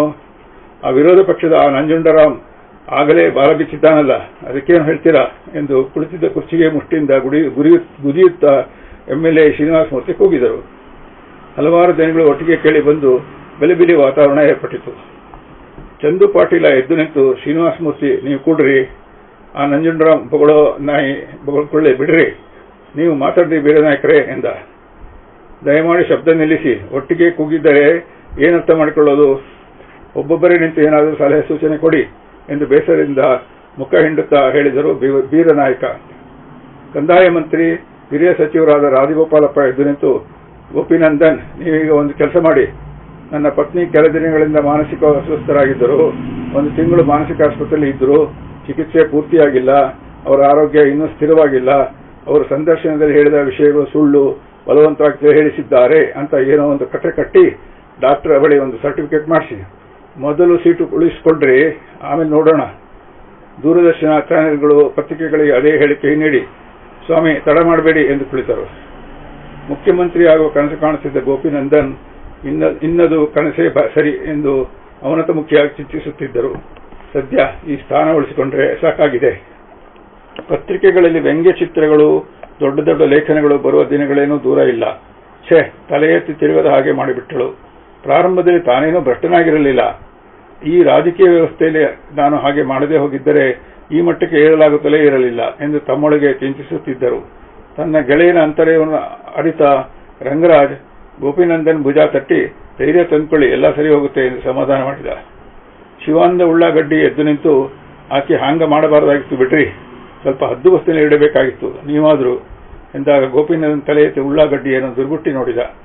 ಮನದೊಳಗೆ ಈ ನಾಯಿಗಳೆಲ್ಲ ನನ್ನೆದುರಿಗೆ ಬಾಲ ಬಿಚ್ಚು ಹಂಗಾಯಿತು ಎಂದು ಹಲ್ಲು ಕಡಿದ. ಬೀರನಾಯಕ, ಎಲ್ಲಾ ಪೇಪರ್ನಲ್ಲೂ ನಿಮ್ಮ ಶ್ರೀಮತಿಯವರ ಒಂದು ಫೋಟೋ ಹಾಕಿಸಿ ಎಂದು ಮತ್ತೆ ಕುಳಿತರು. ರಾಜಗೋಪಾಲಪ್ಪ ಅವರು ಹೇಳಿದ ಹಾಗೆ ಮಾಡುವುದೇ ಸರಿ ಎಂದು ತೀರ್ಮಾನಿಸಿ ಗೋಪಿನಂದನಿಗೆ ಸಮಾಧಾನ ಮಾಡಿ ಅಲ್ಲಿಂದ ಎಲ್ಲರೂ ಹೊರಟು ಹೋದರು. ನಂತರ ಗೋಪಿನಂದನ್ ತಮ್ಮ PA ಸುರೇಶ್ನನ್ನು ಕರೆದು, ಮೊದಲು ಎಲ್ಲಾ ಪೇಪರ್ನಲ್ಲೂ ಫೋಟೋ ಹಾಕಿಸಿ, ಕೆಳಗೆ ಒಂದು ನೋಟ್ ಹಾಕಿ, ಹುಡುಕಿಕೊಟ್ಟವರಿಗೆ 20,000 ಬಹುಮಾನ ಇದೆ ಅಂತಲೂ ಹಾಕಿಸಿ, ಹೋಗಿ ಬೇಗ. ನರೇಶ, ಅಮ್ಮ ಅವರ ಫೋಟೋನಾ ಸರ್ ಎಂದಾಗ ಗೋಪಿನಂದನ್ ಪಿತ್ತ ನೆತ್ತಿಗೇರಿತು. ಇನ್ಯಾರದ್ದು? ನಿಮ್ದ? ಏನ್ ತಲೆರಿ ನಿಮ್ದು? ಹೋಗ್ರಿ ಬೇಗ, ಆಗ್ಬೇಕು ಈ ಕೆಲಸ ಎಂದು ರೇಗಿದ. ಇತ್ತ ಅವಂತಿಕಾದೇವಿ ಕೊನೆಗೊಮ್ಮೆ ಪ್ರಯಾಣ ಮುಗಿದು ಪೋರ್ಟ್ ಬ್ಲೇರ್ನಲ್ಲಿ ಇಳಿದರು. ಕ್ಯಾರಿ ಬ್ಯಾಗ್ ಮಾತ್ರ ತೆಗೆದುಕೊಂಡು ಬಂದದ್ದರಿಂದ ಲಗೇಜ್ ಕಲೆಕ್ಟ್ ಮಾಡಿಕೊಳ್ಳುವ ಕಷ್ಟವೇನೂ ಇರಲಿಲ್ಲ. ರಘುನಾಥ್ ತನ್ನ ಲಗೇಜ್ ಹುಡುಕಿ ಹೊರಬರುವವರು ಕಾಯುತ್ತಾ ನಿಂತರು. ಒಂಟಿ ಹೆಂಗಸು ಎಂದು ಗೊತ್ತಾದರೆ ನಮಗೆ ಅಪಾಯ, ಒಳ್ಳೆಯವನ ಹಾಗೆ ಕಾಣುತ್ತಾನೆ, ರಕ್ಷಣೆಗಾಗಿ ಸದ್ಯಕ್ಕೆ ಜೊತೆಗಿರಲಿ ಎಂದುಕೊಂಡಳು. ಅನಿವಾರ್ಯವಾಗಿ ಅವಲಂಬಿಸಬೇಕಾದ ಸಂದರ್ಭ ಅದು. ಆದರೆ ಈ ಅವಲಂಬನೆ ಸರಿಯೇ ಎಂಬ ಪ್ರಶ್ನೆಗೆ ತಕ್ಷಣ ಅವಳಲ್ಲಿ ಉತ್ತರವಿರಲಿಲ್ಲ. ಸಂಕೋಚ ಪಡಬೇಡಿ, ಏನು ಸಹಾಯ ಬೇಕಾದರೂ ಕೇಳಿ ಎಂದು ಹಿಂದಿಯಲ್ಲಿ ವಿನಮ್ರನಾಗಿ ವಿನಯಿಸಿದ ರಘುನಾಥ. ರಘುನಾಥ ಬ್ಯಾಗೇಜ್ ಕಲೆಕ್ಷನ್ಗೆ ಎಂದು ಹೋದವನು ಇನ್ನೂ ಬಂದಿರಲಿಲ್ಲ. ಸುತ್ತಮುತ್ತ ಕಣ್ಣು ಹಾಯಿಸಿದಳು. ಅಂಡಮಾನ್ ಮತ್ತು ನಿಕೋಬಾರ್ ಅತ್ಯಂತ ಸುಂದರ ದ್ವೀಪಗಳ, ದಟ್ಟ ಕಾಡುಗಳ ಮತ್ತು ತಿಳಿ ನೀರಿನ ಬೀಚುಗಳನ್ನು ಹೊಂದಿರುವ ಸ್ಥಳ. ಅದು ಸಂತಸದ ಪ್ರವಾಸ ಅಲ್ಲದೆ ಹೋದರೂ ಪೋರ್ಟ್ ಬ್ಲೇರ್ನಲ್ಲಿ ಸೆಲ್ಯುಲಾರ್ ಜೈಲ್ ನೋಡಲೇಬೇಕೆಂಬ ಆಸೆ ಅವಳಿಗಿತ್ತು. ಅದರ ಇತಿಹಾಸದ ಬಗ್ಗೆ ಅವಳು ಸಾಕಷ್ಟು ಓದಿದ್ದಳು. ಅದೊಂದು ಯುದ್ಧ ಖೈದಿಗಳ ಹಿಂಸಾ ಶಿಬಿರವಾಗಿತ್ತು. ಯಾವ ಖೈದಿಗೂ ಮತ್ತೊಬ್ಬನ ಮುಖ ನೋಡಲಾಗದಂತೆ ಚಾಕಚಕ್ಯತೆಯಿಂದ ನಿರ್ಮಿಸಿದ ಸೆರೆಮನೆ. ಕಾಲಾಪಾನಿ ಶಿಕ್ಷೆಯಿಂದ ಬದುಕಿ ಹಿಂತಿರುಗಿ ಬರುವುದೇ ಅಸಾಧ್ಯವಾಗಿತ್ತು. ಓದಿದ ಆ ಚರಿತ್ರೆಯನ್ನೆಲ್ಲ ಅವಳು ಹೀಗೆ ನೆನಪು ಮಾಡಿಕೊಳ್ಳುತ್ತಿದ್ದ ಹಾಗೆ ಹೊರಬಂದ ರಘುನಾಥ್, ಅರೆ ಆಪ್ ಕ್ಯಾ ಹೈ, ಮೇನೆ ಅಂದರ್ ಕಹಾ ಡೂಂಡೆ ತುಜೆ ಎಂದ. ಅಲ್ಲಿಂದ ಹೊರಟರು. ಸ್ವಲ್ಪ ದೂರದಲ್ಲಿದ್ದ ಪ್ರವಾಸಿ ಮಂದಿರದಲ್ಲಿ 2 ಕೋಣೆಗಳನ್ನು ಕಾದಿರಿಸಿ ಕೈಕಾಲು ಮುಖ ತೊಳೆದು ಹಸಿವು ಹೋಗಲಾಡಿಸಿಕೊಂಡು ಟ್ಯಾಕ್ಸಿ ಒಂದನ್ನು ಹಿಡಿದು ಸುಮಾರು 2-2.5 ಕಿಲೋಮೀಟರ್ ದೂರ ಇದ್ದ ಸೆಲ್ಯುಲಾರ್ ಜೈಲ್ ಬಳಿಗೆ ಧಾವಿಸಿದರು. ಸಂಜೆಯ 6 ಗಂಟೆಯ ಪ್ರದರ್ಶನಕ್ಕೆ ಸ್ವಲ್ಪ ಸಮಯ ಇತ್ತು. ಜೈಲಿನ ಮುಂಭಾಗದಲ್ಲಿ ಇದ್ದ ಚಿಕ್ಕ ಉದ್ಯಾನದಲ್ಲಿ ವೀರ ಸಾವರ್ಕರ್ ಮತ್ತು ಬ್ರಿಟಿಷರ ಕ್ರೌರ್ಯದ ವಿರುದ್ಧ ಪ್ರತಿಭಟಿಸಿದ ಸೇನಾನಿಗಳ ಮೂರ್ತಿಗಳನ್ನು ನಿಲ್ಲಿಸಿದ್ದರು. ಅವುಗಳನ್ನು ನೋಡುತ್ತಿದ್ದಂತೆ ಆವಂತಿಕ ರೋಮಾಂಚನಗೊಂಡಳು. 6 ಗಂಟೆಯ ಶೋ ನೋಡಲು ಆವಂತಿಕ ರಘುನಾಥ ಒಳಗೆ ಹೋದರು. ಪ್ರವೇಶ ಮಾಡುತ್ತಿದ್ದ ಹಾಗೆ ಅತ್ಯಂತ ಸನಾತನ ದೊಡ್ಡ ಆಲದ ಮರವೊಂದು ಕಾಣಿಸುತ್ತದೆ. ಅಲ್ಲಿ ಹಿಂದೆ ನಡೆದ ಎಲ್ಲ ಕ್ರೂರ ಘಟನೆಗಳಿಗೂ ಅದು ಸಾಕ್ಷಿ. ಪ್ರಖ್ಯಾತ ನಟ ಓಂಪುರಿ ಅವರ ಗಂಭೀರ ದುಃಖದಿಂದ ಭಾರವಾದ ಧ್ವನಿಯಲ್ಲಿ ಧ್ವನಿ ಮತ್ತು ಬೆಳಕು ಕಾರ್ಯಕ್ರಮ ಕ್ರಮಬದ್ಧವಾಗಿ ಹೆಣೆದ ಹಿಂದಿನ ಘಟನಾವಳಿಗಳನ್ನು ಶಬ್ದ ಚಮತ್ಕಾರಗಳಿಂದ ಆಗಾಗ ಜೈಲಿನ ಗೋಡೆಗಳ ಮೇಲೆ ಮೂಡಿಸುವ ಸನ್ನಿವೇಶಗಳ ಮುಖಾಂತರ ಮನಸ್ಸುಗಳನ್ನು ಆ ಹಿಂದಿನ ಲೋಕಕ್ಕೆ ಎಳೆದುಕೊಂಡು ಹೋದಂತಹ ಅನುಭವವಾಗಿ ಆವಂತಿಕಾದೇವಿ ಅದರಲ್ಲಿ ತನ್ಮಯಳಾಗಿ ಬಿಟ್ಟಳು. ಅವಳ ತನ್ಮಯತೆಯನ್ನು ನೋಡಿ ರಘುನಾಥ ವಿಸ್ಮಯಗೊಂಡ. ಆಪ್ ಶೋ ದೇಖ್ನೆ ಮೇ ಡೂಬ್ ಗಯಿ ಹೋ ಎಂದ. ಅವಳ ನಸುನಗುವೆ ಅದಕ್ಕೆ ಉತ್ತರವಾಯಿತು. ಆ ಸುಂದರ ನಗೆ ರಘುನಾಥನ ಮನವನ್ನು ಸ್ವಲ್ಪ ಸ್ವಲ್ಪವೇ ಅಪಹರಿಸುತ್ತಾ ಅನುರಾಗದ ಅಲೆಗಳನ್ನು ಏಳಿಸುತ್ತಿರುವುದರ ಅರಿವೇ ಇಲ್ಲದಂತೆ ತನ್ನ ಸ್ನೇಹಿತೆಯೊಬ್ಬಳ ಜೊತೆಯಲ್ಲಿದ್ದಾಳೇನೋ ಎನ್ನುವಷ್ಟು ಅಮಾಯಕಳಾಗಿ ಇದ್ದು ಬಿಟ್ಟಳು. ಅಂದು ರಾತ್ರಿ ಪ್ರವಾಸಿ ಮಂದಿರದಲ್ಲಿ ಊಟ ಮುಗಿಸಿ ಮಲಗಿದ್ದರೂ ನಿದ್ದೆ ದೂರವೇ ಉಳಿಯಿತು. ಓಡಾಡಿ ಆಯಾಸವಾಗಿದ್ದರಿಂದ ಗಾಢ ನಿದ್ದೆ ಆವರಿಸಬೇಕಾಗಿತ್ತು. ಅದುವರೆಗೂ ಇಲ್ಲದ ಒಂದು ಹೊಸ ಯೋಚನೆ, ಆತಂಕ ಆರಂಭವಾಯಿತು. ನಾನು ಈ ಅಪರಿಚಿತನಿಗೆ ಇರುವುದು ಎಷ್ಟು ಸರಿ? ತನ್ನ ಈ ಅನಾಥ ಸ್ಥಿತಿಗೆ ಕಸಿಬಿಸಿ ಬೇಸರವಾದರೂ ಇದೆಲ್ಲ ನಾನು ಅನುಭವಿಸಿ ಗೆಲ್ಲಬೇಕು. ಏಕೆಂದರೆ ಇದು ನಾನೇ ಆರಿಸಿಕೊಂಡ ದಾರಿ. ನಾನಿದನ್ನು ಸ್ವಯಂಕೃತಾಪರಾಧ ಎಂದು ಕರೆಯಲಾರೆ. ನನ್ನ ದೃಷ್ಟಿಯಲ್ಲಿ ಇದು ಅಪರಾಧವಲ್ಲ, ಅಪರಾಧಿಗಳನ್ನು ಬಹಿರಂಗಕ್ಕೆ ತರುವ ಪುಣ್ಯದ ಕೆಲಸ. ನಾನೀಗ ಧೈರ್ಯವಾಗಿರಬೇಕು ಎಂದು ತನಗೆ ತಾನೇ ಸಮಾಧಾನ ಮಾಡಿಕೊಂಡಳು. ಮರುದಿನ ನೀಲ್ ಮತ್ತು ಹ್ಯಾವ್ಲಾಕ್ ದ್ವೀಪಗಳನ್ನು ನೋಡಿದರು. ಪೋರ್ಟ್ ಬ್ಲೇರ್ನಿಂದ ಸುಮಾರು 50 ಕಿಲೋಮೀಟರ್ ದೂರವಿರುವ ಹ್ಯಾವ್ಲಾಕ್ ದ್ವೀಪಕ್ಕೆ ಅವರು ದೊಡ್ಡ ಬೋಟೊಂದರಲ್ಲಿ ತುಂಬಿದ ಜನಗಳ ಜೊತೆ ಪ್ರಯಾಣ ಮಾಡಿದರು. ನಿಂತ ದೋಣಿಯಿಂದ ಆಚೆ ಬರುವಾಗ ರಘುನಾಥ ಸಹಾಯ ಮಾಡುವ ನೆಪದಲ್ಲಿ ಕೈಚಾಚಿ ಅವಳ ಕೈ ಹಿಡಿದು ದಡಕ್ಕೆ ಕರೆದುಕೊಳ್ಳುತ್ತಿದ್ದ. ನೀಲ್ ದ್ವೀಪದಲ್ಲೂ ದೋಣಿಯೊಳಗೆ ಕಾಲಿಡುವಾಗ ತೋಳು ಹಿಡಿದಿದ್ದು ಅವಳಿಗೆ ನಿರ್ಲಕ್ಷಿಸಲಾಗಲಿಲ್ಲ. ಈ ಯೋಚನೆ ಅವಳ ಆತಂಕ ಏರಿಸಿತು. ಮತ್ತೊಂದು ಕಡೆ ಹಾಗೆ ಬೋಟಿನಿಂದ ಆಚೆ ಬರುವಾಗ ಅವನು ತೋಳು ಹಿಡಿದಿದ್ದ ಹಾಗೆ ಮೆಲ್ಲಗೆ ಅದುಮಿದ್ದ. ಮನಸ್ಸಿಗಾದ ಗಾಬರಿಯಲ್ಲಿ ದೋಣಿಯಲ್ಲಿದ್ದಾಗ ಫೋಟೋ ತೆಗೆಯಲೆಂದು ಬ್ಯಾಗಿನಿಂದ ಆಚೆ ತೆಗೆದಿದ್ದ ಮೊಬೈಲ್ ಕೈಯಲ್ಲೇ ಉಳಿದಿದ್ದು ಆತಂಕದ ಸಡಿಲು ಬಿಟ್ಟದ್ದೇ ತಡ ನೀರಿಗೆ ಜಾರಿತು. ಓ, ನನ್ನ ಮೊಬೈಲ್ ಎಂದು ಜೋರಾಗಿ ಕೂಗಿದಳು. ರಘುನಾಥ ಆಪ್ ಸಮಾಧಾನ ಲೇಲೆ ಅವರೇ ಖರೀದ್ ಸಕ್ತೆ ಹೈ ನಾ ಎಂದನಾದರೂ ಎಲ್ಲಾ ಕಾಂಟ್ಯಾಕ್ಟ್ ನಂಬರ್ಗಳು ಹೋದವು ಎಂದು ನಿಟ್ಟುಸಿರಿಬಿಟ್ಟಳು. ಆ ರಾತ್ರಿಯೂ ನಿದ್ದೆ ಬೇಗ ಬರಲಿಲ್ಲ. ರಘುನಾಥನಿಂದ ತಪ್ಪಿಸಿಕೊಳ್ಳಬೇಕು ಹೇಗಾದರೂ ಮಾಡಿ. ಆಮೇಲೆ ಒಬ್ಬಳೇ ನಿಕೋಬಾರ್ ದ್ವೀಪಕ್ಕೆ ಹೋಗಿ ಅಲ್ಲಿರುವ ನರಭಕ್ಷಕರು ನನ್ನ ಹಿಡಿದು ತಿಂದುಬಿಟ್ಟರೆ ಅನ್ನಿಸಿದಾಗ ಆ ಆತಂಕದಲ್ಲೂ ನಗು ಬಂದುಬಿಟ್ಟಿತು. ಓ ಹೌದಲ್ಲ, ತಿಂದರೆ ತಿಂದು ಬಿಡಲಿ, ಆಗ ಎಲ್ಲಾ ಸಮಸ್ಯೆಗಳಿಗೂ ಪರಿಹಾರ ಸಿಕ್ಕಿದಂತೆ ಅಲ್ಲವೇ ಎಂದುಕೊಂಡಾಗ ಮತ್ತೂ ನಗು ಬಂದಿತು. ಅದರಲ್ಲಿ ನಾನು ಈಗ ಏನು ಮಾಡಲಿ ದೇವರೇ ಎಂದುಕೊಂಡಾಗ ಅವಳಿಗೆ ಹೊಳೆದಿದ್ದು ಸತ್ಯಶೋಧನಾ ಟಿವಿ ವಾಹಿನಿಯ ಧೀರಜ್ ಕೊಟ್ಟಿದ್ದ ಸಂಬಂಧಿಗಳ ವಿಳಾಸ. ತಕ್ಷಣ ಹಾಸಿಗೆಯಿಂದ ಎದ್ದು ಹ್ಯಾಂಡ್ ಬ್ಯಾಗಿನ ಹುಡುಕಿದಳು. ಬಹಳ ಹೊತ್ತು ಹುಡುಕಿದರೂ ಸಿಗದೆ ಹೋದಾಗ ಆತಂಕ ಹೆಚ್ಚಾಯಿತು. ಗಾಬರಿಯಲ್ಲಿ ಹುಡುಕುವುದು ಬೇಡ, ನಿಧಾನವಾಗಿ ಹುಡುಕೋಣ ಎಂದು 5 ನಿಮಿಷ ದೀರ್ಘ ಉಸಿರಾಟ ಮಾಡಿ ಶಾಂತ ಮನಸ್ಸುಗಳಾಗಿ ಹುಡುಕಿದಳು. ಆದರೂ ಸಿಗಲಿಲ್ಲ. ಅದು ನಿಗೂಢವಾಗಿ ಕಣ್ಮರೆಯಾಗಿತ್ತು. ಹತಾಶ ಭಾವನೆ ಬರದಂತೆ ಮನಸ್ಸಿನ ಸಮಸ್ಥಿತಿಯನ್ನು ಕಾಯ್ದುಕೊಂಡಳು. ದೇವರೇ ನೀನೇ ಗತಿ ಎಂದು ಕೈ ಮುಗಿದು ಸುಮ್ಮನೆ ಮಲಗಿಬಿಟ್ಟಳು. ಮರುದಿನ ಮೊದಲೇ ಗೊತ್ತು ಮಾಡಿಕೊಂಡ ಹಾಗೆ ಅವರು ಪ್ರವಾಸಿ ಮಂದಿರ ಖಾಲಿ ಮಾಡಿ ಪ್ರಮುಖ ಪಟ್ಟಣವಾದ ರಂಗತ್ಗೆ ಹಡಗಿನಲ್ಲಿ ಪ್ರಯಾಣ ಮಾಡಲು ತೀರ್ಮಾನಿಸಿದರು. ಬಹುಬೇಗ ಮುಂಜಾನೆಯೇ ಪ್ರವಾಸಿ ಮಂದಿರ ಬಿಟ್ಟು ಬಂದುದರಿಂದ ತಿಂಡಿ ತಿಂದಿರಲಿಲ್ಲ. ಪ್ರಯಾಣಕ್ಕೆ ಇನ್ನೂ ಸಮಯವಿದ್ದುದರಿಂದ ಅಲ್ಲೇ ಹತ್ತಿರದ ಒಂದು ಹೋಟೆಲ್ಗೆ ಲಗೇಜ್ ಹಿಡಿದು ಆಟೋದಲ್ಲಿ ಹೊರಟರು. ವಿಶಾಲವಾದ ಸುಸಜ್ಜಿತ ಹೋಟೆಲು. ಒಳಗೆ ಹೋಗಿ ಇಬ್ಬರೇ ಕುಳಿತುಕೊಳ್ಳಬಹುದಾದ ಜಾಗದಲ್ಲಿ ಕುಳಿತರು. ತಿಂಡಿಗೆ ಆರ್ಡರ್ ಮಾಡಿದರು. ಅದು ತರಲು ಇನ್ನೂ ಸಮಯವಿತ್ತು. ಮುಂಜಾನೆ ಆದ್ದರಿಂದ ಹೆಚ್ಚು ಜನರು ಇರಲಿಲ್ಲ. ಇದ್ದಕ್ಕಿದ್ದಂತೆ ರಘುನಾಥ ಅವಳ ಕೈ ಹಿಡಿದು ಮಾತನಾಡಲಾರಂಭಿಸಿದ. मैंने मेरी पत्नी को खो दिया. तुम्हारी तरह खूबसूरत औरत इस तरह इतनी दूर क्यों आती है? तुम्हारे जीवन में भी कोई मुश्किल हो सकते है? मैडम, आप मान गई तो तुम्हें हम शादी कर लेंगे. मुझे आप बहुत पसंद है ಎಂದಾಗ ಹೌಹಾರಿದ ಆವಂತಿಕ ಕೈ ಕೊಸರಿ ಹಿಂದೆ ಕೆಳೆದುಕೊಂಡಳು. ಅಳು ಬರುವ ಹಾಗಾಯಿತು. ಮುಗ್ಧವಾಗಿ ನಂಬಿದ್ದಕ್ಕೆ ಇದು ಶಿಕ್ಷೆ ಎಂದುಕೊಂಡು ತಲೆ ಬಗ್ಗಿಸಿಕೊಂಡು ಸುಮ್ಮನೆ ಕುಳಿತು ಬಿಟ್ಟಳು. ರಘುನಾಥನಿಗೆ ತಾನು ಅತಿರೇಕದಿಂದ ನಡೆದುಕೊಂಡೇ ಎನಿಸಿರಬೇಕು. आप मुझे क्षमा कीजिए, मुझे इस तरह बर्ताव नहीं करना चाहिए था. फिर भी मैंने क्या बोला, इस विषय पर सोचिए ಎಂದು ಹೇಳಿ ಅಭಿ ಆತಾ ಹೂಂ ಎಂದು ಹೋಟೆಲ್ ಒಳಭಾಗದಲ್ಲಿ ಶೌಚಾಲಯ ಇದ್ದ ಕಡೆಗೆ ಹೊರಟ. ತಕ್ಷಣ ಅವಂತಿಕ ಚುರುಕಾದಳು. ಆ ಹೋಟೆಲ್ಗೆ ಇನ್ನೊಂದು ಬಾಗಿಲಿತ್ತು. ತನ್ನ ಕ್ಯಾರಿ ಬ್ಯಾಗ್, ಹ್ಯಾಂಡ್ ಬ್ಯಾಗ್ ಎತ್ತಿಕೊಂಡು ಸರಸರನೆ ಹೊರಟು ನಡೆದೇ ಬಿಟ್ಟಳು. ಎದೆ ಹೊಡೆದುಕೊಳ್ಳುತ್ತಿತ್ತು. ಹೆಚ್ಚು ಕಡಿಮೆ ಓಡಿಕೊಂಡು ಮರಗಳ ಮರೆಯಲ್ಲಿ ಕಣ್ಮರೆಯಾದಳು. ಸ್ವಲ್ಪ ದೂರದಲ್ಲಿ ಹುಲಸಾಗಿ ಬೆಳೆದ ರುದ್ರಾಕ್ಷಿ ಗಿಡಗಳ ತೋಟ ಕಾಣಿಸಿತು. ಸೀದಾ ಅದರೊಳಗೆ ನುಗ್ಗಿದಳು. ಆ ತೋಟದೊಳಗೆ ಒಂದು ಮನೆ ಇದ್ದುದು ಕಂಡಿತು. ಯಾರೋ ತಮ್ಮ ತೋಟದೊಳಗೆ ಬಂದುದು ನೋಡಿ ಆ ಮನೆಯಿಂದ ಹೊರಬಂದ ಪುಟ್ಟ ಹುಡುಗಿಯೊಬ್ಬಳು ಓಡಿ ಬರುತ್ತಾ ಕೌನ್ ಕೌನ್ ಎನ್ನುತ್ತಾ ಅವಳ ಹತ್ತಿರಕ್ಕೆ ಬಂದಳು. ಅಷ್ಟಲ್ಲದೆ ತಾನೇ ಅವಳ ಕೈ ಹಿಡಿದುಕೊಂಡು ಮನೆಯೊಳಗೆ ಕರೆದೊಯ್ದಳು. ವಯಸ್ಸಾದ ಹೆಂಗಸೊಬ್ಬರು ಒಳಗಿಂದ ಹೊರಬಂದು ಕೌನ್ ಬೇಟಿ ಎನ್ನುತ್ತಾ ಅವಂತಿಕೆ ಕಡೆ ನೋಡಿ ಹಿಂದಿಯಲ್ಲಿ ये हमारा पोती है, अंजाने लोगों को भी ऐसी करती है, प्यारी लाडली ಎಂದಾಗ ಹಣೆ ಮೇಲೆ ಬಂದು ಕವಿಯುತ್ತಿದ್ದ ಮುಂಗುರುಳನ್ನು ಹಿಂದೆ ತಳ್ಳುತ್ತಾ ಅಜ್ಜಿ ತನ್ನ ಬಗ್ಗೆ ಹೇಳಿದ್ದನ್ನು ಕೇಳಿ ಕಿಲಕಿಲನೆ ನಕ್ಕು ಬಿಟ್ಟಳು. ಆ ಪುಟ್ಟಿ ಯಾರನ್ನಾದರೂ ಹೀಗೆ ಪ್ರೀತಿಸುವುದು ಮಕ್ಕಳಿಗೆ ಮಾತ್ರ ಸಾಧ್ಯ, ಆ ದೇವರಂತೆ ಎಂದುಕೊಂಡಳು ಆವಂತಿಕ. ಆಪ್ ಅಂದರ್ ಆಕೆ ಬೇಟಿಯೇ, ಕೌನ್ ಹೈ ಆಪ್ ಎಂದು ಕೇಳಿದಳು. ಆವಂತಿಕ ತಮಗೆ ಗೊತ್ತಿದ್ದ ಹಿಂದಿಯಲ್ಲೇ ಮೈ ಬೆಂಗಳೂರು ಸೆ ಅಂಡಮಾನ್ ಆಯೆ ಹೈ, ಫೋನ್ ಬಿ ಪಾನಿ ಮೇ ಗಿರ್ ಗೈ ಥಿ ಎಂದಳು. ಆವಂತಿಕಾ ದೇವಿಯ ಸಂಸ್ಕಾರಪೂರಿತ ತೇಜಸ್ಸಿನಿಂದ ಕೂಡಿದ ಮುಖಮುದ್ರೆ ಅವರ ಮನಸ್ಸಿನಲ್ಲಿ ಒಳ್ಳೆಯ ಭಾವನೆ ಮೂಡಿಸಿತೇನೋ. ಆಪ್ಗೆ ಸಾಥ್ ಕೋಯಿ ನಹಿ ಆಯೆ ಕ್ಯಾ ಎಂದಳು.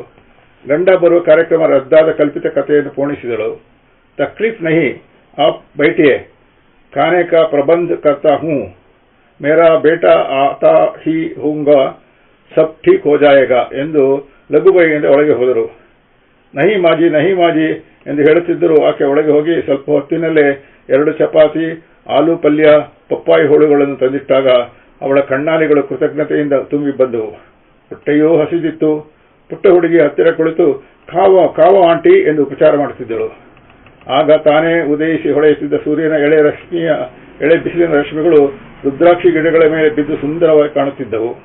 ಅವುಗಳನ್ನೇ ನೋಡುತ್ತಾ ಆ ಗಿಡಗಳ ನಡುವಿನಿಂದ ಕೆಲ ಹೊತ್ತಿನಲ್ಲೇ ಬಂದು ತನಗೊಂದು ದಿಕ್ಕು ತೋರಿಸಲಿರುವ ಕರುಣಾಮಯಿ ಗಾಯ ಕಾಯುತ್ತಾ ಕುಳಿತಳು. ಸ್ವಲ್ಪ ಹೊತ್ತಿಗೆ ಒಬ್ಬ ಯುವಕ ಹೊರಗಿನಿಂದ ಬಂದವನು ಅಪರಿಚಿತೆಯನ್ನು ತನ್ನ ಮನೆಯಲ್ಲಿ ಕಂಡು ಅವಕ್ಕಾದ.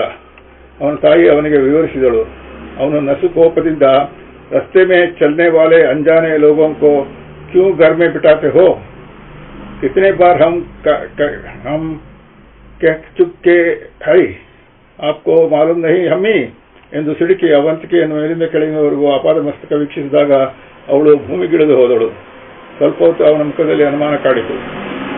ಈ ಮುಖಮುದ್ರೆಯನ್ನು ಎಲ್ಲೋ ನೋಡಿದ್ದೇನಲ್ಲ, ಎಲ್ಲಿ ಎಂದು ಯೋಚಿಸಿದಾಗ ಅಬ್ ಯಾದ್ ಆಗಿ, 2 दिन के पहले ಹೆರಾಲ್ಡ್ ಪೇಪರ್ ಮೇ ಐಸಿಕಾ ಫೋಟೋ ದೇಖಾತಾ ಎಂದು ಬೀರು ಕೆಳಗೆ ಜೋಡಿಸಿದ ಪೇಪರ್ಗಳಲ್ಲಿ ಹುಡುಕಿ 2 ದಿನಗಳ ಹಿಂದಿನ ಪೇಪರ್ ತಂದು ವೇಗವಾಗಿ ಪುಟಗಳು ತಿರುವಲಾರಂಭಿಸಿದ.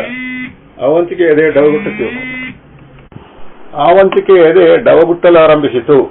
ತನ್ನ ಫೋಟೋ ಗಂಡ ಪೇಪರಿನಲ್ಲಿ ಹಾಕಿಸಿರಬಹುದು. ದೇವರೇ ಎಂದುಕೊಂಡಳು. 2 ಪುಟಗಳ ನಂತರ 3ನೇ ಪುಟದಲ್ಲಿ ಕೆಳ ಅರ್ಧ ಭಾಗ ಹರಿದುಕೊಳ್ಳಲಾಗಿತ್ತು. ಆ ಭಾಗದಲ್ಲೇ ಫೋಟೋ ಇತ್ತು ಎಂದು ಗುರುತಿಸಿ, ಬೇಟಿ ಇದರ್ ದೇಖೋ ಕ್ಯಾ ಹೋ ಗಯಾ ಇಸ್ನೇ ಇದರ ಕಾಟ ಎಂದು ಬೆರಳಿಟ್ಟು ಹರಿದಿದ್ದ ಭಾಗ ತೋರಿಸಿದನು. ಮಗಳು ಭಯಪಡುತ್ತಾ, ಪಪ್ಪ ಮೇನೆ ಕಾಟ, ಬೋಟ್ ಬನಾನೆ ಕೆ ಲಿಯೆ ಚಾಹಿಯೆ ತಾ ಎಂದಳು. ಕ್ಯಾ ಕರ್ ದಿಯಾ ತೂನೆ, ಚಲ್ ದಿಖಾವೋ, ಕಹಾ ಹೈ ವೋ ಎಂದು ಅವಳ ಕೈ ಹಿಡಿದು ಎಳೆದುಕೊಂಡು ಹೊರಟ. ಮುನ್ನಿ ಅಪ್ಪನನ್ನು ಕರೆದೊಯ್ದ ತೋಟದ ಪಕ್ಕದಲ್ಲಿ ಹರಿಯುತ್ತಿದ್ದ ಪುಟ್ಟ ತೊರೆಯನ್ನು ತೋರಿಸಿದಳು. ಅಲ್ಲಿ ಅವನಿಗೆ ಏನೂ ಕಾಣಿಸಲಿಲ್ಲ. ಸಿಕ್ಕಿದರೂ ಅದು ನೆಂದು ತಪ್ಪೆಯಾಗಿರುತ್ತದೆ ಎಂದು ನಿರಾಸೆಯಿಂದ ಮಗಳಿಗೆ ಒಂದೇಟು ಕೊಟ್ಟು, ಫಿರ್ ಐಸಾ ಮತ್ ಕರ್ನಾ, ಯಾದ್ ರಖೋ ಎಂದು ಒಳಗೆ ಬಂದು, ಅಮ್ಮಿ ಏ ಲಾಡ್ಲಿನೇ ಕ್ಯಾ ಕಿಯಾ ದೇಖೋ, ಆಪ್ ಉಸ್ಕೋ ಪ್ಯಾರ್ ಕರ್ಕೆ ಅಪ್ನೆ ಸಿರ್ ಪರ್ ಬಿಟಾ ಲಿಯಾ ಎಂದು ತಾಯಿಯನ್ನು ದೂರಿದ. ತನ್ನದೇನು ಪಾತ್ರ ಅದರಲ್ಲಿ ಇಲ್ಲವೆಂಬಂತೆ ಬೆರಳನ್ನು ಬಾಯಲ್ಲಿ ಇಟ್ಟು ತನ್ನ ಅಪ್ಪನನ್ನೇ ಅಮಾಯಕಳಂತೆ ನೋಡುತ್ತಿದ್ದ ಆ ಪುಟ್ಟ ದೇವತೆ ಅವಂತಿಕೆಯನ್ನು ಉಳಿಸಿದ್ದಳು. ಬೇಟೆ ಉಸ್ಕೋ ದೇಖನೆ ಸೆ ಬಡೆ घर वाले बेटी तरह लगती है, मदद करना मानव होने का कर्तव्य है, तुम्हारी ಶಂಕಾ ಕೋ ಛೋಡೋ ಎಂದು ತಲೆಗೆ ಹಿಡಿಯುವ ಹಾಗೆ ಹೇಳಿದಾಗ ತಲೆ ತಿನ್ನುತ್ತಿದ್ದ ಆ ಪೇಪರ್ನ ಸುದ್ದಿ ಸದ್ಯಕ್ಕೆ ಕೈಬಿಟ್ಟು, ಕಹಾ ಜಾನ ಆಪ್ಕೋ ಎಂದು ಸ್ವಲ್ಪ ನಯವಾಗಿಯೇ ಕೇಳಿದ. ಅವಳು ಹೋಗಬೇಕಾಗಿರೋ ವಿಳಾಸ, ಮೊಬೈಲ್ ಎಲ್ಲ ಕಳೆದುಕೊಂಡ ವಿಚಾರ ಕೇಳಿ, आप हमारा साथ आइए, समीप एक प्रवासी मंदिर है, वहाँ रहने को व्यवस्था करता हूँ, किसी तरह आपकी घरवालों को संपर्क करना ಎಂದು ಹತ್ತಿರದಲ್ಲೇ ಇದ್ದ ಪ್ರವಾಸಿ ಮಂದಿರಕ್ಕೆ ಕರೆದೊಯ್ದನು. ಆ ಕೋಣೆ ಬಹಳ ಸ್ವಚ್ಛವಾಗಿ ಎಲ್ಲ ಆಧುನಿಕ ಸಲಕರಣೆಗಳಿಂದ ಸನ್ನದ್ಧವಾಗಿತ್ತು. ಬಾಡಿಗೆ ಸ್ವಲ್ಪ ದುಬಾರಿ ಆದ್ದರಿಂದ ಅವಳು ತುಂಬಾ ದಿನ ಅಲ್ಲಿ ಉಳಿದುಕೊಳ್ಳುವ ಆಗಿರಲಿಲ್ಲ. ಕನ್ನಡದ ಹಾಡಿನ ಸಾಲೊಂದು ಅವಳ ಮನದಲ್ಲಿ ಸುಳಿಯಿತು. ಮನವೇ ಓ ಮನವೇ ನೀ ಅಳುಕದಿರು, ಮಳೆಯೋ ಬರಸಿಡಿಲೋ ನೀ ಬೆಚ್ಚದಿರು. ಕ್ಯಾರಿ ಬ್ಯಾಗ್ ಬಿಚ್ಚಿ ಬಟ್ಟೆಗಳನ್ನು ತೆಗೆದುಕೊಂಡು ಗೀಸರ್ ಆನ್ ಮಾಡಿ ಬಿಸಿ ಬಿಸಿ ನೀರಿನ ಸ್ನಾನ ಮಾಡುತ್ತಿದ್ದಂತೆ ಆಯಾಸನಿಗೆ ಹಾಯಿ ಎನಿಸಿತು. ಬೆಳಗ್ಗೆ ಆ ಪ್ರವಾಸಿ ಮಂದಿರದಲ್ಲಿ ವಿದ್ಯುತ್ ಕೈಕೊಟ್ಟಿದ್ದರಿಂದ ಸ್ನಾನ ಮಾಡಲಾಗಿರಲಿಲ್ಲ. ಮಧ್ಯಾಹ್ನ 1:30 ಗಂಟೆಗೆ ಹುಡುಗನೊಬ್ಬ ಬಂದು ಬೆಲ್ ಮಾಡಿ ಊಟ ತಂದಿಟ್ಟ. ಅವರು ತಮಿಳು ಭಾಷೆಯಲ್ಲಿ ಮಾತನಾಡುತ್ತಿದ್ದ. ಯಾರೇ ಬಂದರೂ ತನ್ನನ್ನು ಅನುಮಾನದಿಂದ ಅವಲೋಕಿಸುತ್ತಿದ್ದಾರೇನೋ ಎನಿಸುತ್ತಿತ್ತು. ಕೋಣೆಯ ಮೂಲೆಯಲ್ಲಿದ್ದ ಟೇಬಲ್ ಮೇಲೆ ಅಂಡಮಾನ್ ನಿಕೋಬಾರ್ ದ್ವೀಪಗಳ ಮಾರ್ಗದರ್ಶಿ ಪುಸ್ತಕವಿತ್ತು. ಅದರಲ್ಲಿ ಪೋರ್ಟ್ ಬ್ಲೇರ್ ಇಂದ 157 ಕಿಲೋಮೀಟರ್ ದೂರದಲ್ಲಿ ಸಮುದ್ರ ಮಾರ್ಗದಲ್ಲಿ ಹಡಗು ಪ್ರಯಾಣದ ಮೂಲಕ ಮಾಯಾ ಬಂದರ್ ಎಂಬ ಸುಂದರ ಊರನ್ನು ತಲುಪಬಹುದು ಎಂಬ ವಿವರಣೆ ಇತ್ತು. ತಡ ಮಾಡದೆ ಹೋಟೆಲಿನ ಮ್ಯಾನೇಜರ್ ಬಳಿಗೆ ಹೋಗಿ ಹಿಂದಿಯಲ್ಲಿ ಮಾತಾಡಿ ಮಾಯಾ ಬಂದರ್ಗೆ ಹಡಗಿನ ಮೂಲಕ ಹೋಗುವ ಬಗ್ಗೆ ಎಲ್ಲ ವಿವರಗಳನ್ನು ಕಲೆ ಹಾಕಿಕೊಂಡು ಮರುದಿನವೇ ಅಲ್ಲಿಂದ ಹೊರಟು ಬಿಟ್ಟಳು. ಆ ಸುವಿಶಾಲ ಸಾಗರ, ಅಲ್ಲದೆ ಲಂಗರು ಹಾಕಿ ನಿಂತ ದೊಡ್ಡ ದೊಡ್ಡ ಜಹಾಜುಗಳು ಮನಸ್ಸಿಗೆ ಆ ನೋಟ ಮುದ ನೀಡಿತು. ಹಡಗಿನ ಪ್ರಯಾಣ ಹಿತಕರವಾಗಿತ್ತು. ಮೆಟ್ಟಿಲುಗಳ ಮುಖಾಂತರ ಮೇಲೆ ಕೆಳಗೆ ಎಲ್ಲ ಓಡಾಡಬಹುದಾಗಿತ್ತು. ಮೇಲೆ ಹತ್ತಿ ಹೋಗಿ ಸುತ್ತ ಅಲ್ಲಲ್ಲಿ ನಿಂತಿದ್ದ ಪ್ರಯಾಣಿಕರೊಂದಿಗೆ ತಾನೂ ನಿಂತಳು. ಸುತ್ತ ಕಣ್ಣು ಹರಿಸುವಷ್ಟು ದೂರಕ್ಕೂ ಎಲ್ಲೆಲ್ಲೂ ನೀರೇ ನೀರು. ತಿಳಿ ನೀಲ ಮತ್ತು ಹಸಿರು ಬಣ್ಣ ಬೆರೆತ ಆಕರ್ಷಕ ರಂಗು ತಾಳಿದ್ದ ಸಮುದ್ರ ಹಸಿರು ನೀಲಿ ಮಿಶ್ರಿತ ಬಣ್ಣ ಆಪ್ಯಾಯಮಾನವಾಗಿತ್ತು.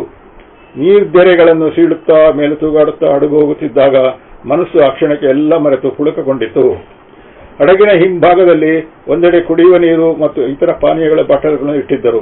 ಬೇಕಾದುದನ್ನು ತೆಗೆದು ಕುಡಿಯಬಹುದಾಗಿತ್ತು. ಕುಳಿತುಕೊಳ್ಳುವ ಕಡೆ ಟಿವಿ ಅಳವಡಿಸಿದ್ದರು. ಮಾಯಾ ಬಂದರ್ ತಲುಪಿದಾಗ ಸಂಜೆ ಆಗಿತ್ತು. ಆಟೋ ಒಂದನ್ನು ಹಿಡಿದು ಒಂದು ಹೋಟೆಲಿನಲ್ಲಿ ಹೊಟ್ಟೆ ಹಸಿವಿಂಗಿಸಿಕೊಂಡು ಪಕ್ಕದಲ್ಲಿದ್ದ ಪ್ರವಾಸಿ ಮಂದಿರದಲ್ಲಿ ಇಳಿದುಕೊಂಡಳು. ಆ ಪುಟ್ಟ ಪ್ರವಾಸಿ ಮಂದಿರದ ಬಾಡಿಗೆ ತನಗೆ ಎಟಕುವ ದರದಲ್ಲಿದೆ ಎನಿಸಿತು. ಮರುದಿನ ಸಂಜೆ ಸ್ವಲ್ಪ ಮುಂಚೆಯೇ ಹತ್ತಿರದ ಬೀಚ್ ತಲುಪಿ ಸೂರ್ಯಾಸ್ತಕ್ಕಾಗಿ ನಿರೀಕ್ಷಿಸುತ್ತಾ ಕುಳಿತಳು. ಅಷ್ಟೊಂದು ಜನಗಳು ಅಂದು ಇರಲಿಲ್ಲ. ಕುಳಿರ್ ಗಾಳಿ ಮೈ ಸೋಂಕಿದಾಗ ಹಾಗೆ ಎನಿಸಿತು. ಅಗೋ, ಕೆಂಪನೆಯ ದೊಡ್ಡ ಹಣ್ಣಿನಂತಿರುವ ರವಿ ನೀರಿನೊಳಕ್ಕೆ ಇಳಿದಂತೆ ಕಾಣುತ್ತಿದೆ. ಓಹ್, ಎಂಥ ರಮಣೀಯತೆ! ಅದನ್ನು ನೋಡುತ್ತಾ ಸೂರ್ಯ ಮುಳುಗಿದ ಮೇಲೂ ಹಾಗೆ ಕುಳಿತು ಬಿಟ್ಟಳು. ಕತ್ತಲಾವರಿಸುತ್ತಿತ್ತು. ಸ್ವಲ್ಪ ಹೊತ್ತಿನ ಮೊದಲು ನೀರಿನ ಅಲೆಗಳೊಂದಿಗೆ ಆಡುತ್ತಾ ಬೀಚಿನ ತೀರದಲ್ಲಿ ಮರಳಿನಲ್ಲಿ ಕೂತು ಸ್ವಲ್ಪವೇ ಆಚೆಗೆ ಕಾಣುವ ಆಕರ್ಷಕ ವಿನ್ಯಾಸದ ಶಂಖು, ಕಪ್ಪೆ ಚಿಪ್ಪು ಇತ್ಯಾದಿ ಸಮುದ್ರದ ಅಲೆಗಳ ಹೊಡೆತಕ್ಕೆ ದಡಕ್ಕೆ ತೇಲಿ ಬಂದು ಬಿದ್ದಿದ್ದ ಕೋರಲ್ ಚೂರುಗಳು, ನುಣುಪಾದ ಬಿಳಿಯ ಕಲ್ಲುಗಳನ್ನು ಆರಿಸುತ್ತಿದ್ದ ಮಕ್ಕಳು ಅಲ್ಲಿಂದ ಹೊರಟೋಗಿದ್ದರು. ಏನೇನೋ ಚಿಂತಿಸುತ್ತಾ ಮೈ ಮರೆತಿದ್ದ ಅವಳಿಗೆ ಬೆಳಿಗ್ಗೆ ಯಾರು ಬಂದಂತಾಯಿತು. ಅವಳು ಬೆಚ್ಚಿ ಭಯದಿಂದ ಯಾರು ಎಂದು ಗಾಬರಿಯಿಂದ ಕೇಳಿದಳು. ಕನ್ನಡದವರೇ? ಓ, ನನಗೆ ಕನ್ನಡ ಗೊತ್ತು ತಾಯಿ, ಗಾಬರಿ ಪಡುವ ಅಗತ್ಯವಿಲ್ಲ. ಇಲ್ಲಿಗೆ ಹೊಸಬರಿರಬೇಕು. ನನ್ನಿಂದ ನಿಮಗೆ ಯಾವುದೇ ತೊಂದರೆ ಇಲ್ಲ. ಕತ್ತಲಾಗಿ ಹೋದರೂ ಒಬ್ಬರೇ ಕುಳಿತಿರುವುದು ನೋಡಿ ಎಚ್ಚರಿಸಲು ಬಂದೆ ಎಂದರು. ಅವರ ಕೈಯಲ್ಲಿ ಟಾರ್ಚ್ ಇತ್ತು. ಸೂರ್ಯಾಸ್ತ ನೋಡುತ್ತಾ ಹಾಗೆ ಮೈಮರೆತು ಕುಳಿತೆ. ಬರುತ್ತೇನೆ, ಇಲ್ಲೇ ಆ ಪ್ರವಾಸಿ ಮಂದಿರದಲ್ಲಿ ಇಳಿದುಕೊಂಡಿದ್ದೇನೆ ಎಂದು ಎದ್ದಳು. ಸರಿ, ಹೊರಡಿ, ಒಬ್ಬೊಬ್ಬರೇ ಹೀಗೆ ಕತ್ತಲೆಯಲ್ಲಿ ಕುಳಿತುಕೊಳ್ಳಬೇಡಿ ಎಂದರು. ನೀವು ಹೇಳುವುದು ಸರಿ, ಧನ್ಯವಾದಗಳು ಎಂದು ಹೊರಟಳು. ಮರುದಿನವೂ ಆತ ಅಲ್ಲಿಗೆ ಮಕ್ಕಳು ಹೆಂಡತಿಯನ್ನು ಕರೆತಂದಿದ್ದ. ಹತ್ತಿರದಲ್ಲೇ ಮನೆ ಇರಬೇಕೆಂದು ತರ್ಕಿಸಿದಳು ಆವಂತಿಕ. ಸೂರ್ಯಾಸ್ತಕ್ಕೆ ಕಾದು ಕುಳಿತಿದ್ದ ಅವಳನ್ನು ಆ ಆಗಂತುಕ ಹೆಂಡತಿ ಬಂದು ಮಾತನಾಡಿಸಿದಳು. ಅವಳು ಕನ್ನಡದಲ್ಲಿ ಮಾತನಾಡುತ್ತಿದ್ದಳು. ಆವಂತಿಕೆಗೆ ಅಚ್ಚರಿ, ಸಂತಸ, ಕುತೂಹಲದ ಭಾವಗಳು ಒಟ್ಟಿಗೆ ಮೂಡಿದವು. ಹೇಗೆ ಎಲ್ಲರೂ ಕನ್ನಡ ಎಷ್ಟು ಚೆನ್ನಾಗಿ ಎನ್ನುತ್ತಿದ್ದಂತೆ ಆಕೆ ನಮ್ಮವರು ಕರ್ನಾಟಕದ 5-6 ವರ್ಷಗಳು ಕೆಲಸದಲ್ಲಿದ್ದರು, ಎಲ್ಲ ಕಲಿಸಿದ್ದೇವೆ, ಬನ್ನಿ ಮಾಜಿ ಮನೆಗೆ ಎಂದು ಆತ್ಮೀಯ ಕರೆದಳು. ಮರುದಿನವೂ ಆ ಕುಟುಂಬ ಅಲ್ಲಿಗೆ ಬಂದಿತು. ಮಕ್ಕಳು ಅಲೆಗಳೊಂದಿಗೆ ಮನಸೋ ಇಚ್ಛೆ ಪ್ರತಿದಿನ ಆಟವಾಡುತ್ತಿದ್ದರು. ಸೂರ್ಯಾಸ್ತದ ರಂಜನೀಯ ದೃಶ್ಯ ನೋಡಲು ಕರೆದಾಗ ಮಕ್ಕಳು ಆಟ ಬಿಟ್ಟು ಓಡಿ ಬಂದರು. ಸೂರ್ಯಾಸ್ತದ ದೃಶ್ಯ ಪ್ರಕೃತಿಯ ವಿಸ್ಮಯ. ಅದನ್ನು ನೋಡಲು ಪ್ರಕೃತಿ ಸೌಂದರ್ಯದ ಆರಾಧಕರು ಎಲ್ಲಿಂದೆಲ್ಲಿಗೋ ಹುಡುಕಿಕೊಂಡು ಹೋಗುತ್ತಾರೆ. ಇಲ್ಲಿ ಮನೆಯ ಬಳಿಯೇ ಈ ಸೌಭಾಗ್ಯ, ವಾಹ್ ಎನಿಸಿತು. ಮುಂದಿನ ದಿನಗಳಲ್ಲಿ ಈ ಕುಟುಂಬ ಮತ್ತು ತನ್ನ ನಡುವೆ ಒಂದು ಅವಿನಾಭಾವ ಬೆಸುಗೆ ಬೆಸೆದುಕೊಳ್ಳುತ್ತೆ ಎಂಬುದು ಆವಂತಿಕೆಗೆ ಹೊಳೆಯಲಿಲ್ಲ. ಹೀಗೆ ಜೀವನದ ಯಾವ ಯಾವ ಸಂದರ್ಭಗಳಲ್ಲಿ ಯಾರೊಂದಿಗೋ ಆವರೆಗೆ ಒಂದು ದಿನವೂ ನೋಡಿದ ಅಪರಿಚಿತ ಜೀವಿಗಳೊಂದಿಗೆ ಹೇಗೆ ಅನುಬಂಧ ಹುಟ್ಟಿಕೊಳ್ಳುವುದೋ ಆ ದೇವರಿಗೇ ಗೊತ್ತು. ಮಾರನೆಯ ದಿನವೂ ಅವರು ಮಕ್ಕಳೊಂದಿಗೆ ಬಂದವರು ಸೂರ್ಯಾಸ್ತದ ನಂತರ ಅವಳನ್ನು ಒತ್ತಾಯ ಮಾಡಿ ತಮ್ಮ ಮನೆಗೆ ಕರೆದುಕೊಂಡು ಹೋದರು. ಅವರ ಮನೆ ಅವಳು ಇಳಿದುಕೊಂಡಿದ್ದ ಪ್ರವಾಸಿ ಮಂದಿರಕ್ಕೆ ಹತ್ತಿರದಲ್ಲೇ ಇತ್ತು. ಬೇಸರವಾದಾಗಲೆಲ್ಲ ಅವರ ಮನೆಗೆ ಹೋಗಿ ಮಕ್ಕಳೊಂದಿಗೆ ಕಾಲ ಕಳೆದು ಬರುತ್ತಿದ್ದಳು. ಎಂದೋ ಒಂದು ದಿನ ಆವಂತಿಕ ಮಕ್ಕಳಿಗೆ ಕಥೆ ಹೇಳಿದ್ದೇ ಸಾಕಾಯಿತು. ಮತ್ತೆ ಅವರು ಅವಳನ್ನು ಬಿಡಲೇ ಇಲ್ಲ. ಅವಳು ಒಮ್ಮೊಮ್ಮೆ ಸ್ವಾತಂತ್ರ್ಯ ಹೋರಾಟದ ಕಥೆಯನ್ನು ರಸವತ್ತಾಗಿ ಮಕ್ಕಳಿಗೆ ಬಣ್ಣಿಸಿ ಹೇಳುತ್ತಿದ್ದಳು. ಆ ಪುಟ್ಟ ಎದೆಗಳಲ್ಲಿ ಅವರಿಗೆ ಅರಿಯದಂತೆ ದೇಶಭಕ್ತಿಯ ಜ್ಯೋತಿಯನ್ನು ಹಚ್ಚಿದಳು. ಆವಂತಿಕಾದೇವಿ ಗಂಡನನ್ನು ತೊರೆದು ತೆರಳಿದ ನಂತರದ ದಿನಗಳು ಗೋಪಿನಂದನ್ ಪಾಲಿಗೆ ಅಶುಭ ದಿನಗಳೇ ಆದವು. ವಿರೋಧ ಪಕ್ಷದವರು ಸುಮ್ಮನಿರಲಿಲ್ಲ. ಮುಖ್ಯಮಂತ್ರಿಯನ್ನು ಭೇಟಿ ಮಾಡಿ ಗಲಾಟೆ ಮಾಡಿದರು. ರಾಜೀನಾಮೆ ಕೊಡಲೇಬೇಕು ಎಂದು. ಗೋಪಿನಂದನ್ ರಾಜಗೋಪಾಲಪ್ಪ ಅವರ ಸಲಹೆ ಪಾಲಿಸಿ ಅದೇ ರೀತಿ ಮಾಧ್ಯಮಗಳಿಗೆ ಹೇಳಿಕೆ ನೀಡಿದರೂ ಅದರಿಂದ ಪ್ರಯೋಜನವೇನೂ ಆಗಲಿಲ್ಲ. ಮುಖ್ಯಮಂತ್ರಿ ಕೊನೆಗೆ ಗೋಪಿನಂದನ್ ಅವರನ್ನು ಕರೆಸಿ, ಗೋಪಿನಂದನ್, ನೀವೀಗ ರಾಜೀನಾಮೆ ಕೊಡುವುದು ಪಕ್ಷದ ದೃಷ್ಟಿಯಿಂದ ಹಿತಕರ. ಪಾರ್ಟಿ ಪ್ರೆಸಿಡೆಂಟ್ ಸಹ ಇದೇ ಹೇಳಿದರು. ನೀವು ಅವರನ್ನು ಭೇಟಿ ಮಾಡಿ ನಿಮ್ಮ ಮೇಲೆ ಹೊರಿಸಿರುವ ಆಪಾದನೆಗಳ ವಿರುದ್ಧ, ಕೇಸುಗಳ ವಿರುದ್ಧ ಗೆಲ್ಲಲು ಒಳ್ಳೆಯ ಲಾಯರ್ ಹಿಡಿಯಿರಿ. ಸಾಕ್ಷಿಗಳನ್ನು ತಯಾರು ಮಾಡಿಕೊಳ್ಳಿ. ನೀವು ನಿರಪರಾಧಿ ಅಂತ ಸಾಬೀತಾದರೆ ಜನಗಳ ಸಿಂಪತಿ ಸಹ ನಿಮ್ಮ ಕಡೆಗೆ ಇರುತ್ತದೆ. ಆಗ ಮತ್ತೆ ಈ ಸ್ಥಾನಕ್ಕೆ ಬರಬಹುದು. ವಾತಾವರಣ ತಿಳಿಯಾಗಲಿ. ರಾಜೀನಾಮೆ ಕೊಟ್ಟು ಬಿಡಿ ಎಂದರು. ಕೊನೆಗೆ ವಿರೋಧ ಪಕ್ಷದವರ ಒತ್ತಾಯಕ್ಕೆ, ಪಾರ್ಟಿ ಪ್ರೆಸಿಡೆಂಟ್ ಮತ್ತು ಮುಖ್ಯಮಂತ್ರಿಗಳ ಒತ್ತಾಯಕ್ಕೆ ಕಟ್ಟುಬಿದ್ದು ಗೋಪಿನಂದನ್ ಸಚಿವ ಸ್ಥಾನಕ್ಕೆ ರಾಜೀನಾಮೆ ನೀಡಿದರು. ಗೃಹ ಸಚಿವರಿಗೆ ಒದಗಿಸಿದ ಎಲ್ಲ ಸೌಲಭ್ಯಗಳನ್ನು ಹಿಂತೆಗೆದುಕೊಳ್ಳಲಾಯಿತು. ಗೋಪಿನಂದನ್ ತುಂಬಾ ಬೇಸರದಿಂದ ತಮ್ಮ ಚಂದವಳ್ಳಿ ಹಳ್ಳಿಯ ಗಿರಿಮನೆಗೆ ಹೊರಟು ಹೋದರು. ಇತ್ತ ಪ್ರವಾಸಿ ಮಂದಿರದಲ್ಲಿ ಇರುವುದಕ್ಕಿಂತ ಹೆಚ್ಚಾಗಿ ಅವರ ಮನೆಯಲ್ಲೇ ಇರುತ್ತಿದ್ದಳು ಆವಂತಿಕ. ಆ ಕುಟುಂಬದ ಬಗ್ಗೆ ಹೆಚ್ಚಿನ ವಿಷಯಗಳು ತಿಳಿದವು. ಮೂಲದಲ್ಲಿ ಅವರು ತಮಿಳುನಾಡಿನಿಂದ ಬಂದವರೆಂದೂ, ಆ ಮನೆಯ ಒಡೆಯ ಮುರುಗನ್ ಪ್ರವಾಸೋದ್ಯಮ ಇಲಾಖೆಯಲ್ಲಿ ಕೆಲಸ ಮಾಡುವರೆಂದೂ ತಿಳಿಯಿತು. ಹೆಂಡತಿ ಉಷಾ ಕಿರಣಳ ಪ್ರೇಮಲ ಸ್ವಭಾವಕ್ಕೆ ಆವಂತಿಕ ಮನಸೋತಳು. ಉಷಾಗೆ ಇತ್ತೀಚೆಗೆ ಅಡುಗೆ ಕೆಲಸಗಳಲ್ಲಿ ಆವಂತಿಕ ನೆರವಾಗುತ್ತಿದ್ದಳು. ಹೊಸ ರುಚಿಗಳನ್ನು ತಾನೇ ಮಾಡುತ್ತಿದ್ದಳು. ಗಂಡನೂ ಒಮ್ಮೊಮ್ಮೆ ತನ್ನ ಮಂತ್ರಿಯ ಗತ್ತು ಬಿಟ್ಟು, ಆವಂತಿ, ನಿನ್ನ ಕೈ ರುಚಿ ಯಾರಾದರೂ ಮೆಚ್ಚಿಕೊಳ್ಳುವ ಹಾಗಿರುತ್ತದೆ ಎಂದು ಹೊಗಳುತ್ತಿದ್ದ. ಒಂದು ದಿನ ಆವಂತಿಕ ತನ್ನ ಹ್ಯಾಂಡ್ ಬ್ಯಾಗ್ನಲ್ಲಿ ಹುಡುಕಾಡುತ್ತಿದ್ದಾಗ ತಳಭಾಗದಲ್ಲಿ ರೆಕ್ಸಿನ್ ಸ್ವಲ್ಪ ಹರಿದು ಹೋಗಿದ್ದುದು ಸೂಕ್ಷ್ಮವಾಗಿ ನೋಡಿದಾಗ ಅವಳ ಗಮನಕ್ಕೆ ಬಂದಿತು. ಅವಳಿಗೆ ಅನುಮಾನ ಬಂದಿತು. ಅದರೊಳಗೆ ಬೆರಳು ತೋರಿಸಿದಾಗ ಮಡಿಚಿದ ಚೀಟಿಯೊಂದು ಅಲ್ಲಿ ಸಿಕ್ಕಿ ಹಾಕಿಕೊಂಡಿರುವಂತೆ ಎನಿಸಿತು. ಆವಂತಿಯ ಬೆರಳಿನಾಟಕ್ಕೆ ಇನ್ನೊಂದು ಸ್ವಲ್ಪ ಹೊಲಿಗೆ ಕಿತ್ತು ಹರಿಯಿತು. ಈಗ ಎರಡೂ ಬೆರಳು ತೋರಿಸಿ ಆ ಚೀಟಿಯನ್ನು ಹೊರಕ್ಕೆಳೆದಳು. ಅದು ಸತ್ಯಶೋಧನಾ ಟಿವಿಯ ಧೀರಜ್ ಕೊಟ್ಟಿದ್ದ ಅವನ ಸಂಬಂಧಿಯ ವಿಳಾಸ. ಅಯ್ಯೋ ಎಂಬ ಉದ್ಗಾರದೊಂದಿಗೆ ನಗುವು ಬಂದಿತು. ಈಗ ಅದರಿಂದ ಯಾವ ಉಪಯೋಗವೂ ಇದೆ ಎಂದೆನಿಸಲಿಲ್ಲ. ದೈವವೇ ನನಗೆ ಈ ಮನೆಯ ಆಸರೆ ಕರುಣಿಸಿದೆ ಎಂದುಕೊಂಡಳು. ಒಂದು ದಿನ ಮಕ್ಕಳನ್ನು ಕೂಡಿಸಿಕೊಂಡು ಕತೆ ಹೇಳುತ್ತಿದ್ದಾಗ ಸುಮಾರು 20 ವರ್ಷದ ಯುವಕನೊಬ್ಬ ಸೂಟ್ಕೇಸ್ ಹೊತ್ತು ಒಳಗೆ ಬಂದ. ಮಕ್ಕಳು ಓಡಿ ಹೋಗಿ, ಓ ಮಾಮ ಬಂದ್ರು ಎಂದು ಓಡಿ ಹೋಗಿ ತಬ್ಬಿಕೊಂಡವು. ಉಷಾ ಕಿರಣಳ ತಮ್ಮನಿರಬೇಕೆಂದು ಆವಂತಿಕ ತರ್ಕಿಸಿದಳು. ಆವಂತಿಕಾಗೆ ಅಪರಿಚಿತರನ್ನು ಕಂಡಾಗ ಆತಂಕವೆನಿಸುತ್ತಿತ್ತು. ಅವನು ಹಾಸ್ಟೆಲಿನಲ್ಲಿ ಇದ್ದುಕೊಂಡು ಮಂಗಳೂರಿನಲ್ಲಿ MBBS ಓದುತ್ತಿದ್ದನಂತೆ. ಆ ಹುಡುಗನ ಸ್ವಭಾವ, ರೂಪ ಗಾಂಭೀರ್ಯ ನೋಡಿದಾಗ ಯಾರದೋ ನೆನಪು ಮಸುಕು ಮಸುಕಾಗಿ ತೇಲಿ ಬಂತು. ನನ್ನನ್ನು ತಬ್ಬಿಕೊಂಡು ಹೆತ್ತ ಮಗನಲ್ಲದಿದ್ದರೂ ನನ್ನೆದೆ ಹಾಲನ್ನು ಕುಡಿದು ಆ ಮಗು ಈಗ ಹೀಗೆ ಇಷ್ಟೇ ವಯಸ್ಸು, ಇಷ್ಟೇ ಎತ್ತರ, ಗಂಭೀರ ಕಟ್ಟುಮಸ್ತಾದ ಶರೀರದ ಚಿಗುರು ಮಿಶಿಯ ಯುವಕನಾಗಿರಬಹುದೇ? ಮನಸ್ಸು ಹಿಂದಿನ ಘಟನೆಗಳನ್ನು ಸ್ಮರಿಸಿತು. ತಮ್ಮ ಮನೆಯ ಹಿಂದೆ ಆ ಒಂದು ಸಣ್ಣ ಮನೆಯಲ್ಲಿ ಆ ಕುಟುಂಬ ವಾಸವಾಗಿತ್ತು. ಗೋಪಿನಂದನ್ ಮಂತ್ರಿಯಾಗುವುದಕ್ಕೆ ಮೊದಲೇ ಚಂದವಳ್ಳಿಯ ಹಳ್ಳಿ ಮನೆಯಲ್ಲೂ ಈ ಸಂಸಾರ ಇತ್ತಂತೆ. ಬಹಳ ನಿಯತ್ತಿನ ಪ್ರಾಮಾಣಿಕ ಮನಸ್ಸಿನವನು ಕಾಳಯ್ಯ. ಮದುವೆಯಾಗಿ ಬಂದ ಪಾರ್ವತಿಯೂ ತುಂಬಾ ಒಳ್ಳೆ ಹುಡುಗಿ. ನನಗೆ ಚೆನ್ನಾಗಿ ನೆನಪಿದೆ. ನಾನು ಗರ್ಭಿಣಿಯಾದಾಗ ಅವಳು ಗರ್ಭಿಣಿಯಾಗಿದ್ದಳು.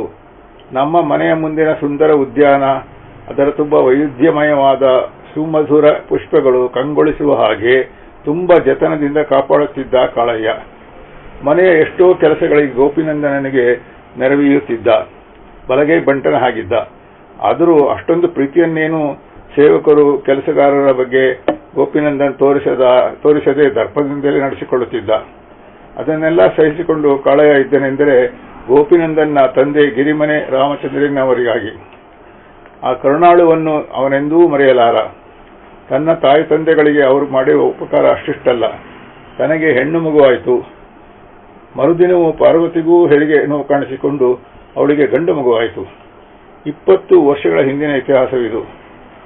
ಏನು ಕಾರಣವೋ ಪಾರ್ವತಿಗೆ ಎದೆ ಹಾಲಿಲ್ಲದೆ ಎಳೆಯ ಮಗುವಿಗೆ ತುಂಬಾ ತೊಂದರೆಯಾಯಿತು. ಪಾರ್ವತಿ ತುಂಬಾ ಸಂಕಟ ಪಡುತ್ತಿದ್ದಳು. ಮಗು ಅಳುತ್ತಲೇ ಇರುತ್ತಿತ್ತು. ಮನಸ್ಸು ಮರುಗಿ ಮಗುವನ್ನು ಪ್ರತಿದಿನ ಗಂಡ ಹೊರಗೆ ಹೋದ ಮೇಲೆ ಎತ್ತಿಕೊಂಡು ಮನೆಗೆ ಬರುವಂತೆ ಹೇಳಿ ಒಂದು ಹೊತ್ತು ತನ್ನೆದೆ ಹಾಲು ಕುಡಿಸಲಾರಂಭಿಸಿದಳು.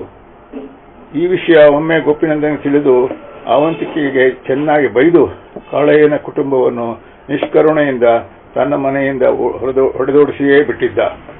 ಅವನ ಯಾವ ಅಂಗಲಾಚುವಿಕೆಗೂ ಬೆಲೆ ನೀಡಿರಲಿಲ್ಲ. ತನ್ನ ಗಂಡನ ಕ್ರೌರ್ಯದಿಂದ ಬೀದಿ ಪಾಲಾದ ಅವರು ಎಲ್ಲಿ ಹೋದರೋ ಪಾಪ, ಮತ್ತೆ ನೋಡಲಾಗಲೇ ಇಲ್ಲ. ಪ್ರತಿದಿನ ತನ್ನ ಮಗುವಿಗೆ ಹಾಲು ಕುಡಿಸುತ್ತಿದ್ದ ಹೊತ್ತಿನಲ್ಲಿ ನೆನಪಿಗೆ ಬಂದು ನೋವಾಗುತ್ತಿತ್ತು. ಮಕ್ಕಳು ಬಂದು ಆಂಟಿ ಆಂಟಿ ಎಂದು ಅಲಗಾಡಿಸುತ್ತಿದ್ದಾಗ ಹಿಂದಿನ ಯೋಚನೆಯಿಂದ ಎಚ್ಚೆತ್ತಳು.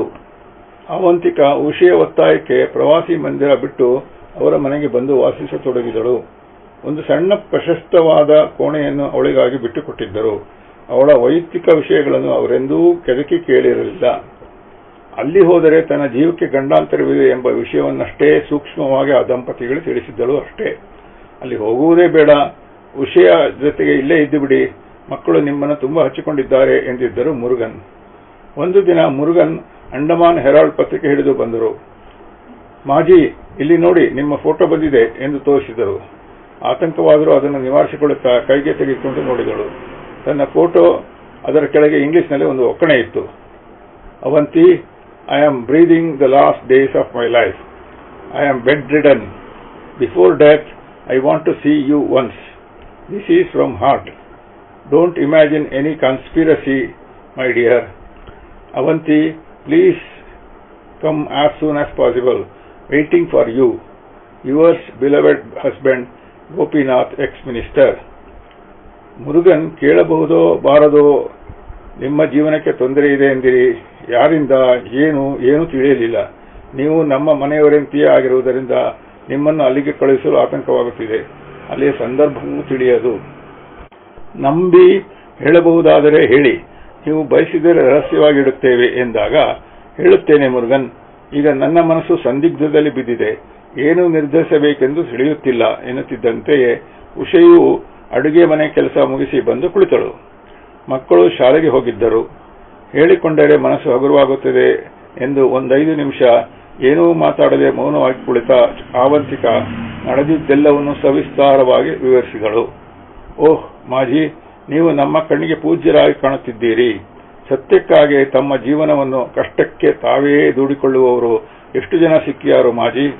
ಉಷಾ ಅಂತೂ ಭಾವನಾಮಯಿಯಾಗಿ ಬಿಟ್ಟಿದ್ದಳು. ಅಕ್ಕ, ಎಷ್ಟು ಕಷ್ಟಪಟ್ಟಿದ್ದೀರಿ, ತುಂಬಾ ಸಾಹಸ ಮಾಡಿದ್ದೀರಿ. ಏನು ಮಾಡುವುದು ಎಂದು ಗೊತ್ತಾಗುತ್ತಿಲ್ಲ. ಮನಸ್ಸಿನಲ್ಲಿ ಗೊಂದಲವಿದೆ. ನಿಜವಾಗಿ ಪಶ್ಚಾತ್ತಾಪವಾಗಿದೆಯೇ? ಮಂತ್ರಿ ಪದವಿಯನ್ನು ಕಳೆದುಕೊಂಡಿದ್ದಾರೆ, ಹಳ್ಳಿ ಮನೆಯಲ್ಲಿದ್ದಾರೆ. ನಾನೇ ತಪ್ಪು ಮಾಡಿದೆನಾ ಎಂದು ಅನಿಸಿಬಿಡುತ್ತದೆ ಒಂದೊಂದು ಸಲ ಎಂದು ಮುರುಗನ್ ಕಡೆ ನೋಡಿದಳು. ಮುರುಗನ್, ಮಾಜಿ, ತಪ್ಪು ತಿಳಿಯಬೇಡಿ. ನನಗೇನೋ ನೀವು ಹೋಗೋದು ಬೇಡ ಅನಿಸುತ್ತಿದೆ. ನಿಮ್ಮನ್ನು ಅಲ್ಲಿಗೆ ಬರುವ ಹಾಗೆ ಮಾಡಲು ಈ ಸಂಚಿರಬಹುದು ಅಂತಲೇ ಅನಿಸುತ್ತಿದೆ ಎಂದರು. ಉಷಾಕಿರಣ, ಎಷ್ಟಾದರೂ ಗಂಡ, ಹೋಗದೇ ಇದ್ದರೂ ಕಷ್ಟ. ದೇವರಿದ್ದಾನೆ ಅಕ್ಕ, ಹೋಗಿ ನೋಡಿಕೊಂಡು ಇಲ್ಲಿಗೆ ಬಂದುಬಿಡಿ. ನಿಮ್ಮಂಥವರಿಗೆ ಖಂಡಿತ ಏನೂ ಆಗುವುದಿಲ್ಲ. ಒಂದು ಕೂದಲೆಳೆಯಷ್ಟು ಧಕ್ಕೆ ಆಗುವುದಿಲ್ಲ. ಎಷ್ಟೇ ಮೆರೆದಾಡಿದರೂ ಮನುಷ್ಯನೇ. ಪ್ರತಿಯೊಬ್ಬನೂ ಸಾವಿಗೆ ಶರಣಾಗಲೇಬೇಕು. ತನ್ನ ಪತಿ ಪರಿವರ್ತನೆಯಾಗಲಿ ಎಂದು ಆಶಿಸಿದ್ದೆ. ಅವರು ಮಂತ್ರಿ ಪದವಿಯಲ್ಲಿರುವುದು ನನಗೆ ಬೇಕಿಲ್ಲ. ಅವರು ಒಳ್ಳೆಯವರಾದರೆ ಈಗಲೂ ಅವರೊಂದಿಗೆ ಬದುಕಿನಲ್ಲಿ ಜೊತೆಗೂಡಲು ನಾನು ಸಿದ್ಧ. ಏನಾದರಾಗಲಿ, ಕೊನೆಯ ದಿನಗಳು ಅಂದರೆ ಕಣ್ಣಲ್ಲಿ ನೀರು ತುಳುಕಿತು. ಹೋಗಿ ನೋಡುವುದು ನನ್ನ ಧರ್ಮ ಎಂದು ನಿರ್ಧಾರ ಮಾಡಿದ ನಂತರ ಮನಸ್ಸಿಗೆ ಸಮಾಧಾನವಾಯಿತು. ಬೆಂಗಳೂರಿನ ವಿಮಾನ ನಿಲ್ದಾಣದಲ್ಲಿ ಇಳಿದಾಗ ಅವಳಿಗೆ ಪರಿಚಯವಿರುವ ರಾಜಕಾರಣಿಯೊಬ್ಬರು ಇವಳನ್ನು ನೋಡಿ ಅಚ್ಚರಿಯಿಂದ ಮಾತಾಡಿಸಿದರು. ಗಂಡನಿಗೆ ತಾನು ಬರೋ ಸುದ್ದಿ ಹೇಳಿದರೆ ಸ್ವಲ್ಪ ಗೆಲುವಾಗಬಹುದು ಎಂದು ಅವರಿಂದ ಪತಿಯ ಮೊಬೈಲ್ ಸಂಖ್ಯೆ ತೆಗೆದುಕೊಂಡು ಫೋನ್ ಬೂತಿನಿಂದ ದೂರವಾಣಿಯಲ್ಲಿ ಸಂಪರ್ಕಿಸಿದಳು. ತನ್ನ ಗಂಡನ ಕ್ಷೀಣವಾದ ದನಿ ಕೇಳಿಸಿ ಅಯ್ಯೋ ಎನಿಸಿತು. ಒಬ್ಬ ವ್ಯಕ್ತಿ ನಿಗೂಢವಾಗಿ ಇವರ ಚಲನವಲನಗಳನ್ನು ಗಮನಿಸುತ್ತಿತ್ತು. ಟ್ಯಾಕ್ಸಿಯೊಂದನ್ನು ಹಿಡಿದು ಆವಂತಿಕ ಚಂದವಳಿ ದಾರಿ ಹಿಡಿದಳು. ಅವರ ಹಿಂದೆ ಇನ್ನೊಂದು ಕಾರು ಅನುಸರಿಸುತ್ತಿದ್ದುದು ಅವಳಿಗೆ ತಿಳಿಯಲಿಲ್ಲ. ಚಂದವಳಿಯ ಹೆಸರೇ ಸಾಕಾಗಿತ್ತು. ಅವರ ಕಣ್ಣುಗಳಲ್ಲಿ ಬೆಳಕು ತುಂಬಿಕೊಳ್ಳಲು. ಮದುವೆಯಾದ ನಂತರ 7-8 ಸಲ ಹೋಗಿರಬಹುದೇನೋ. ಮಾವನವರು ಕರುಣಾಮಯಿ, ದೊಡ್ಡ ಜಮೀನ್ದಾರರು. ಅವರು ಇಷ್ಟಪಟ್ಟು ಚಂದವಾಗಿ ಕಟ್ಟಿಸಿದ ಉಪ್ಪರಿಗೆ ಗಿರಿಮನೆ ಅಲ್ಲಿತ್ತು. ಮನೆಯ ಹಿಂದೆ ಒಂದು ಸುಂದರ ಬೆಟ್ಟ, ಜುಳುಜುಳು ಹರಿಯುವ ತೊರೆಯ ಇಂಪಾದ ನಾದ ಮನವನ್ನು ಅರಳಿಸುತ್ತಿತ್ತು. ಮನೆಯ ಮುಂದೆ ಟ್ಯಾಕ್ಸಿ ನಿಲ್ಲುತ್ತಿದ್ದಂತೆಯೇ ಆ ನಸುಗತ್ತಲಲ್ಲಿಯೇ ಆಸಕ್ತಿಯಿಂದ ಅಂಗಳದ ಗಿಡಮರಗಳಿಗಾಗಿ ಹೂಬಳ್ಳಿಗಳಿಗಾಗಿ ಕಾತರಿಸಿ ನೋಡಿದಳು. ಎಲ್ಲ ಅಸ್ಪಷ್ಟವಾಗಿ ಹೆದರಿಸುವಂತೆ ಕಂಡಿತು.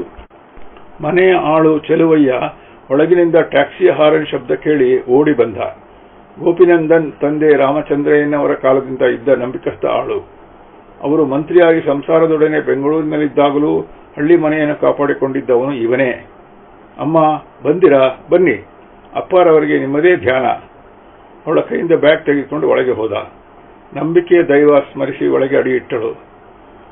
ಮಲಗುವ ಕೊಠಡಿಯಲ್ಲಿ ಮಂಚದ ಮೇಲೆ ಮಲಗಿದ್ದ ತನ್ನ ಪತಿ ಸಾಕಷ್ಟು ಸೊರಗಿದಂತೆ ಕಂಡಿತು. ಅವಳನ್ನು ನೋಡಿದಾಕ್ಷಣ ನಗುವ ಪ್ರಯತ್ನ ಮಾಡುತ್ತಾ, ಬಾ ಅವಂತಿ, ಕೊನೆಗೂ ಬಂದೆಯಾ? ನೀನು ಬರುವುದಿಲ್ಲ ಎಂದುಕೊಂಡಿದ್ದೆ. ನನ್ನನ್ನು ತೊರೆದು ಹೋಗಲು ಹೇಗೆ ಮನಸ್ಸು ಬಂದಿತು ಅವಂತಿ ಎಂದು ಗದ್ಗದ ದನಿಯಲ್ಲಿ ಹೇಳುತ್ತಾ ಗೋಪಿನಂದನ್ ಎದ್ದು ಕುಳಿತುಕೊಂಡ. ನಾನು ಬಂದಿದ್ದೇನೆ, ಇನ್ನು ಸ್ವಲ್ಪ ಚೇತರಿಸಿಕೊಳ್ಳುತ್ತೀರಿ ಬಿಡಿ ಎಂದು ಅವನ ಬಳಿ ಕುಳಿತು ಮುಂದೆ ಬಾಗಿ ಅವನ ಕದಪುಗಳನ್ನು ತಟ್ಟುತ್ತಿದ್ದಂತೆಯೇ ಗೋಪಿನಂದನ್ ಗಟ್ಟಿಯಾಗಿ ನಗಲಾರಂಭಿಸಿದ. ಆ ದನಿಯ ಕರ್ಕಶತೆ ಆ ನೀರವ ಶಾಂತ ವಾತಾವರಣದಲ್ಲಿ ಭಯದ ಅಲೆಗಳನ್ನು ಏಳಿಸಿತು. ಬೆಚ್ಚಿದರು ಅವಂತಿಕಾದೇವಿ. ನಿನ್ನ ಮೃತ್ಯು ನಿನ್ನ ಹಿಂದೆಯೇ ನಿಂತಿದೆ ನೋಡು ಎಂದ. ಅವಂತಿಕ ಆತಂಕದಿಂದ ಹಿಂತಿರುಗಿ ನೋಡಿದರೆ ಮುಖ ಮರೆಸಿಕೊಂಡಿದ್ದ ಮನುಷ್ಯನೊಬ್ಬ ಸ್ವಲ್ಪ ದೂರದಲ್ಲಿ ಅವಳೆಡೆಗೆ ಬಂದೂಕು ಗುರಿ ಮಾಡಿ ನಿಂತಿದ್ದ. ಆದರೆ ಮಿಂಚಿನ ವೇಗದಲ್ಲಿ ಅಲ್ಲೊಂದು ಚಮತ್ಕಾರ ನಡೆಯಿತು. ಆ ಮನುಷ್ಯ ಟ್ರಿಗರ್ ಅದುಮಿದ. ಅದು ಗುರು ತಲುಪುವ ಮುನ್ನ ಯಾರೂ ಊಹಿಸಲಾಗದ ವೇಗದಲ್ಲಿ ಬಲವಾದ ತೋಳುಗಳಿಂದ ಯಾರೋ ಅವಂತಿಯನ್ನು ಎತ್ತಿಕೊಂಡು ಶರವೇಗದಲ್ಲಿ ಕಣ್ಮರೆಯಾದರು. ಅವಂತಿಯ ಎದೆ ಸೇರಬೇಕಾಗಿದ್ದ ಗುಂಡು ಅದೇ ನೇರದಲ್ಲಿ ಮಂಚದ ಮೇಲೆ ಕುಳಿತಿದ್ದ ಗೋಪಿನಂದನ್ ಎದೆ ಸೀಳಿತು. ಈ ಹಠಾತ್ ದಾಳಿಯಿಂದ ಅವಂತಿಕ ಪ್ರಜ್ಞೆ ತಪ್ಪಿದಳು. ಅರ್ಧ ಗಂಟೆಯ ನಂತರ ಅವಂತಿಗೆ ಎಚ್ಚರವಾದಾಗ ಅವಳನ್ನು ಹೊತ್ತ ಟ್ಯಾಕ್ಸಿ ವೇಗವಾಗಿ ಓಡುತ್ತಿತ್ತು. ಹಿಂದಿನ ಸೀಟಿನಲ್ಲಿ ಅವಳನ್ನು ಮಲಗಿಸಲಾಗಿತ್ತು. ಕಾಲಿನ ಬಳಿ ಒಬ್ಬ ಯುವಕ ಕುಳಿತಿದ್ದ. ಕಣ್ತೆರೆದ ತಕ್ಷಣ ಯಾರು ನೀನು ಎಂದು ಗಾಬರಿಯಿಂದ ಎದ್ದು ಕುಳಿತಳು ಅವಂತಿಕ. ಅಮ್ಮ, ಭಯಪಡಬೇಡಿ, ನನ್ನಿಂದ ನಿಮಗೆ ಯಾವ ಅಪಾಯವೂ ಇಲ್ಲ. ನಿಮ್ಮನ್ನು ರಕ್ಷಿಸಲೆಂದೇ ಬಂದವನು ನಾನು. ನಿಮ್ಮೆದೆಗೆ ಗುರಿಯಿಟ್ಟಿದ್ದ ಗುಂಡೇಟು ನಿಮ್ಮ ಪತಿಗೆ ತಾಕಿತು. ಒಂದು ಕ್ಷಣ ಸ್ತಬ್ಧಳಾದಳು ಅವಂತಿಕ. ಯಾರೇ ಆಪದ್ ಬಾಂಧವ? ಇವನೇಕೆ ನನ್ನನ್ನು ರಕ್ಷಿಸಿದ? ಇದಾವ ಋಣ? ಅಬ್ಬ, ನನ್ನ ಗಂಡ ಕೊನೆಗೂ ಸಂಚು ಮಾಡಿ ನನ್ನನ್ನು ಕೊಲ್ಲಲೆಂದೇ ಕರೆಸಿಕೊಂಡದ್ದೇ. ಮುರುಗನ್ ಹೇಳಿದ ಮಾತೆ ನಿಜವಾಯಿತು. ಒಂದು ಕ್ಷಣ ಮಾತೆ ಹೊರಡಲಿಲ್ಲ. ಆ ಯುವಕನ ಮುಖವನ್ನೇ ನೋಡುತ್ತಾ, ಯಾರಪ್ಪ ನೀನು ಎಂದಳು. ಆ ದನಿಯಲ್ಲಿನ ಅಪೂರ್ವ ಕಕ್ಕುಲಾತಿಗೆ ಅವನ ಹೃದಯ ದ್ರವಿಸಿತು. ತಾನಾಗಿ ಕಣ್ಣುಗಳಲ್ಲಿ ತುಂಬಿಕೊಳ್ಳುತ್ತಿದ್ದ ಕಣ್ಣೀರನ್ನು ತಡೆಯಲು ಪ್ರಯತ್ನಿಸುತ್ತಿದ್ದಳು. ಸ್ವಲ್ಪ ಹೊತ್ತು ನೆಮ್ಮದಿಯಾಗಿ ಕಣ್ಮುಚ್ಚಿ ಮಲಗಿ, ಕೆಲವೊತ್ತಿನಲ್ಲೇ ಎಲ್ಲ ಗೊಂದಲವೂ ತಿಳಿಯಾಗುತ್ತದೆ ಅಮ್ಮ ಎಂದ ಆ ಯುವಕ. ಸ್ವಲ್ಪ ಹೊತ್ತಿನಲ್ಲೇ ಒಂದು ಮನೆಯ ಮುಂದೆ ಕಾರು ನಿಂತಿತು. ಅಮ್ಮ, ಧೈರ್ಯವಾಗಿ ಒಳಗೆ ನಡೆಯಿರಿ ಎಂದು ಕೆಳಗಿಳಿಸಿಕೊಂಡು ಒಳಗೆ ಕರೆದುಕೊಂಡು ಹೋದ. ಅವಳ ಬರವನ್ನೇ ಹಾರೈಸುತ್ತಾ ಆತಂಕದಲ್ಲಿ ನಿಂತಿದ್ದರು ಅಲ್ಲಿದ್ದರು. ಅವಂತಿಕ ಸ್ವಲ್ಪ ಹೊತ್ತು ಅವರನ್ನು ದಿಟ್ಟಿಸಿ ಅಚ್ಚರಿಯಿಂದ ಗದ್ದರಿಸಿದಳು. ಕಾಳಯ್ಯ, ಪಾರ್ವತಿ, ನನ್ನ ಕಣ್ಣುಗಳು ನಾನೇ ನಂಬಲಾಗುತ್ತಿಲ್ಲ. ನಿಜವೇ ಇದು? ಆ ಯುವಕ ಮುಂದೆ ಬಂದು ಅವಳ ಕಾಲುಗಳಿಗೆ ನಮಸ್ಕರಿಸಿದ. ಅವನಾರೆಂದು ತಿಳಿಯಿತೆ ಅಮ್ಮವರೇ? ನಿಮ್ಮ ಎದೆ ಹಾಲಿನ ಅಮೃತ ಕುಡಿದು ಬೆಳೆದ ನನ್ನ ಮಗ ಸುಭಾಷ್ ಚಂದ್ರ ಕಾಲಿಗೆ ಮತ್ತೆ ನಮಸ್ಕರಿಸಿದ. ಅವನನ್ನು ಹಿಡಿದೆತ್ತಿ ಹೆಮ್ಮೆಯಿಂದ ಅವನನ್ನು ತನ್ನೊಳಗೆ ತುಂಬಿಕೊಳ್ಳುವಂತೆ ಗಾಢವಾಗಿ ನೋಡಿದಳು. ಆ ಮಗುವೇ ನೀನು? ಕಣ್ಣಿಂದ ಹರ್ಷಾಶಗಳು ಹರಿಯಲು ಮುಂದೆ ಮಾತೇ ಹೊರಡಲಿಲ್ಲ. ನೀನು ಬಾರದಿದ್ದರೆ ನಾನು ಈ ಭೂಮಿಯ ಮೇಲೆ ಇರುತ್ತಿರಲಿಲ್ಲ ಕಂದ ಎಂದು ಅವನನ್ನು ತಬ್ಬಿಕೊಂಡು ಬಿಟ್ಟಳು. ಅಚ್ಚರಿಯಿಂದ ಆವಂತಿಕ, ಸುಭಾಷ್, ಹೇಗೆ ಸಾಧ್ಯವಾಯಿತು ಮಗು? ಇಷ್ಟೆಲ್ಲ ಸಾಹಸ ಹೇಗೆ ಮಾಡಿದೆ ಎಂದಳು ಅವನ ತಲೆನೇವರಿಸುತ್ತಾ. ಅಮ್ಮ, ನೀವು ಅಂಡಮಾನದಿಂದ ಇಲ್ಲಿಗೆ ಬರುತ್ತಿರುವ ಸುದ್ದಿಯನ್ನು ಏರ್ಪೋರ್ಟ್ನಲ್ಲಿ ಕೆಲಸದಲ್ಲಿರುವ ನನ್ನ ಗೆಳೆಯನೊಬ್ಬ ಮೊದಲೇ ತಿಳಿಸಿದ್ದ. ಇದರ ಬಗ್ಗೆ ನಾನು ಅವನಿಗೆ ಮೊದಲೇ ಸೂಚನೆ ನೀಡಿದ್ದೆ. ಅಂಡಮಾನಿನಿಂದ ಬೆಂಗಳೂರಿಗೆ ಬರುತ್ತಿರುವ ಪ್ರಯಾಣಿಕರ ಪಟ್ಟಿಯಲ್ಲಿ ನಿಮ್ಮ ಹೆಸರಿರುವುದನ್ನು ನೋಡಿ ತಕ್ಷಣ ನನಗೆ ತಿಳಿಸಿದ. ನೀವು ಎಲ್ಲೋ ಮರೆಯಾಗಿರುವವರೆಗೂ ನಮಗೆ ಚಿಂತೆ ಇರಲಿಲ್ಲ. ನೀವು ಇಲ್ಲಿಗೆ ಬರುತ್ತೀರಿ ಎಂದು ತಿಳಿದ ಕೂಡಲೇ ಅದು ಗಂಡಾಂತರ ತರುತ್ತದೆ ಎಂದು ನಮಗೆ ಅರಿವಾಯಿತು. ಈ ಸಾಹಸದಲ್ಲಿ ನನ್ನ ನೆಚ್ಚಿನ ಗೆಳೆಯರಿಬ್ಬರು ತುಂಬಾ ಸಹಕರಿಸಿದರು. ಕಾಳೆಯ ಕೇಳಿದ, ಅಮ್ಮವರೇ, ಎಲ್ಲಿದ್ದೀರಿ ಇಷ್ಟು ದಿನಗಳು? ಒಬ್ಬರೇ ಎಷ್ಟು ಕಷ್ಟಗಳನ್ನು ಅನುಭವಿಸಿದಿರೋ ಎಂದ. ಎಲ್ಲ ನಿಧಾನವಾಗಿ ವಿವರಿಸುತ್ತೇನೆ ಕಾಳಯ್ಯ. ಪಾರ್ವತಿ, ಅಮ್ಮವರೇ, ಇನ್ನು ನೀವು ಇನ್ನೆಲ್ಲಿಗೂ ಹೋಗಕೂಡದು, ನಿಮ್ಮ ಮನೆ ಇದು ಎಂದು ಅವಂತಿಕೆ ಪಾದಗಳನ್ನು ಹಿಡಿದುಬಿಟ್ಟಳು. ನೀವು ಹೂವನ್ನುವರೆಗೂ ಬಿಡುವುದಿಲ್ಲ ಎಂದಳು. ಅವಂತಿಕ ಪ್ರೀತಿಗೆ ಸೋತು ಹೋದಳು. ಆಯಿತು, ಪಾದಗಳನ್ನು ಬಿಡು ಪಾರ್ವತಿ ಎಂದಳು. ದೂರದರ್ಶನದಲ್ಲಿ ಸುದ್ದಿ ಆಗಲೇ ಪ್ರಸಾರವಾಗುತ್ತಿತ್ತು. ಮಾಜಿ ಗೃಹ ಮಂತ್ರಿ ಗೋಪಿನಂದನ್ ಅವರು ನಿಗೂಢವಾಗಿ ಕೊಲೆಯಾಗಿದ್ದಾರೆ ಎಂದು ತಿಳಿಸಲು ವಿಷಾದಿಸುತ್ತೇವೆ. ದೇಶದಾದ್ಯಂತ ಕುತೂಹಲ ಕೆರಳಿಸಿರುವ ಈ ಕೊಲೆಯ ಹಿನ್ನೆಲೆಯನ್ನು ಅರಿಯಬೇಕಾಗಿದೆ. ಈ ವಿಷಯವನ್ನು ಮೊಟ್ಟ ಮೊದಲು ಪ್ರಸಾರ ಮಾಡಿದ ವಾಹಿನಿ ಇನ್ನಾವುದೂ ಅಲ್ಲ, ಸತ್ಯಶೋಧನಾ ದೂರದರ್ಶನ ವಾಹಿನಿ.